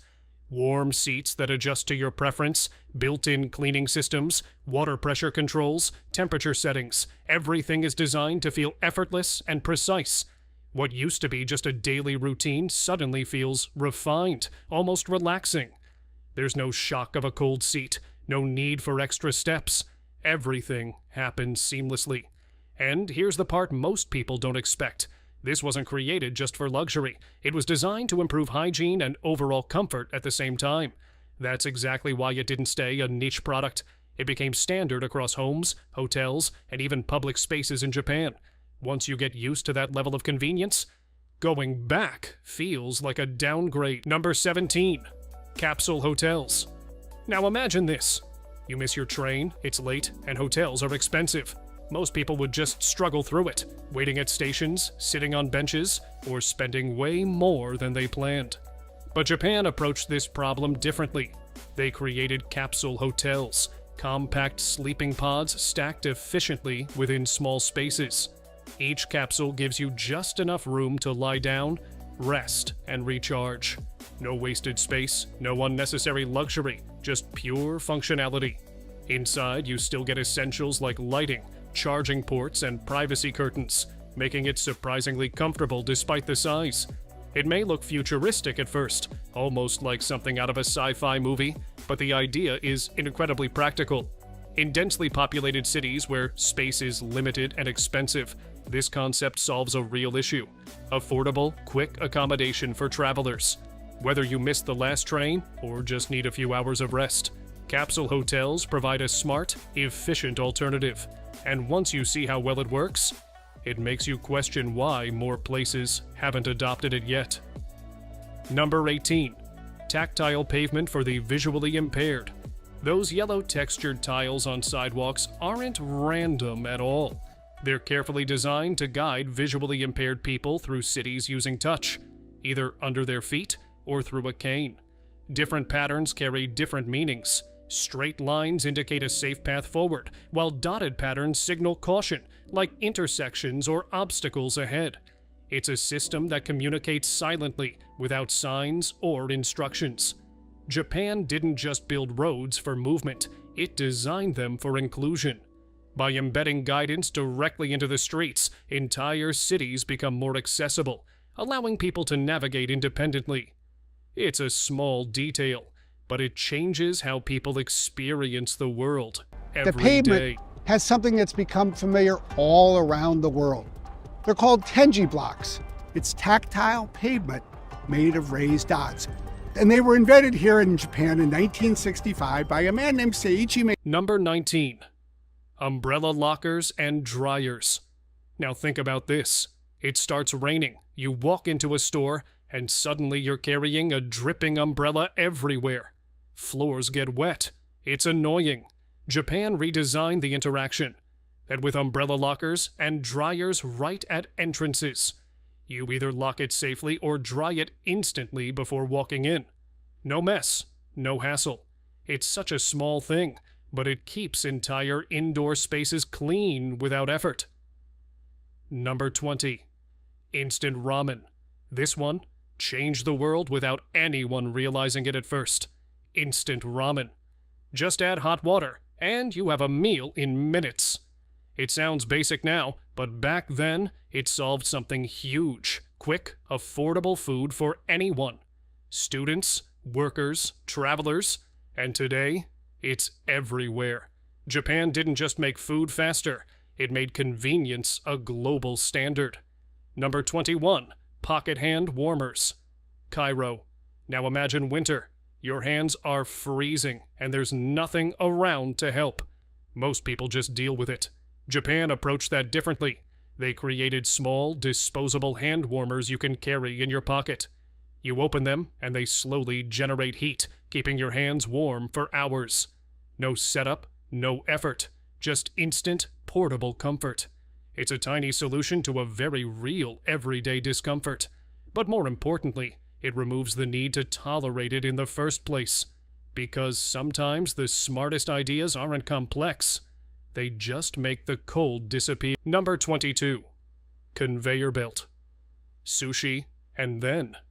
Eating out became an experience. Instead of waiting for food, it comes to you. Conveyor belt sushi lets dishes move past you on a belt. You just pick what you want.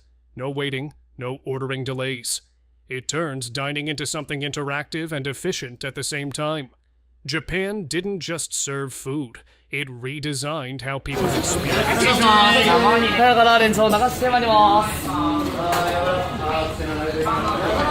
Number 23. Dual opening refrigerator. Doors. Now this solves something you've probably never questioned. Refrigerator doors always open one way, right? You design your entire kitchen around that one direction, sometimes awkwardly reaching, sometimes blocking movement, sometimes just dealing with it. Japan looked at that limitation and asked a simple question. Why should a door only open one way? So they redesigned it. These refrigerators open from both sides, left or right, depending on what you need at the moment. No fixed direction, no restriction. It adapts to your space instead of forcing your space to adapt to it.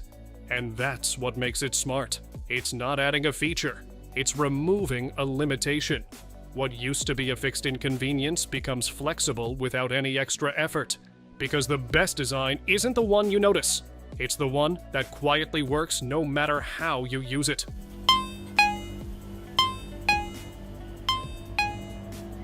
Number 24, piezoelectric energy pavements. And this might be the craziest one of all. Imagine walking and generating electricity without even knowing it. Sounds unreal, right? But it's already happening. Japan installed special tiles that convert footsteps into energy using piezoelectric technology. Every step creates a tiny charge. And when thousands of people walk over it, it adds up. In places like busy stations, That energy powers lights and displays. The wild part? Nothing changes for you. You just walk like normal. And somehow, the ground beneath you is collecting energy the entire time. And honestly, the craziest part is how normal all of this feels once you see it. These aren't big inventions. They're small fixes that quietly change everything. Japan didn't just solve problems. It noticed them first. So now I'm curious. What everyday problem do you think still needs a solution?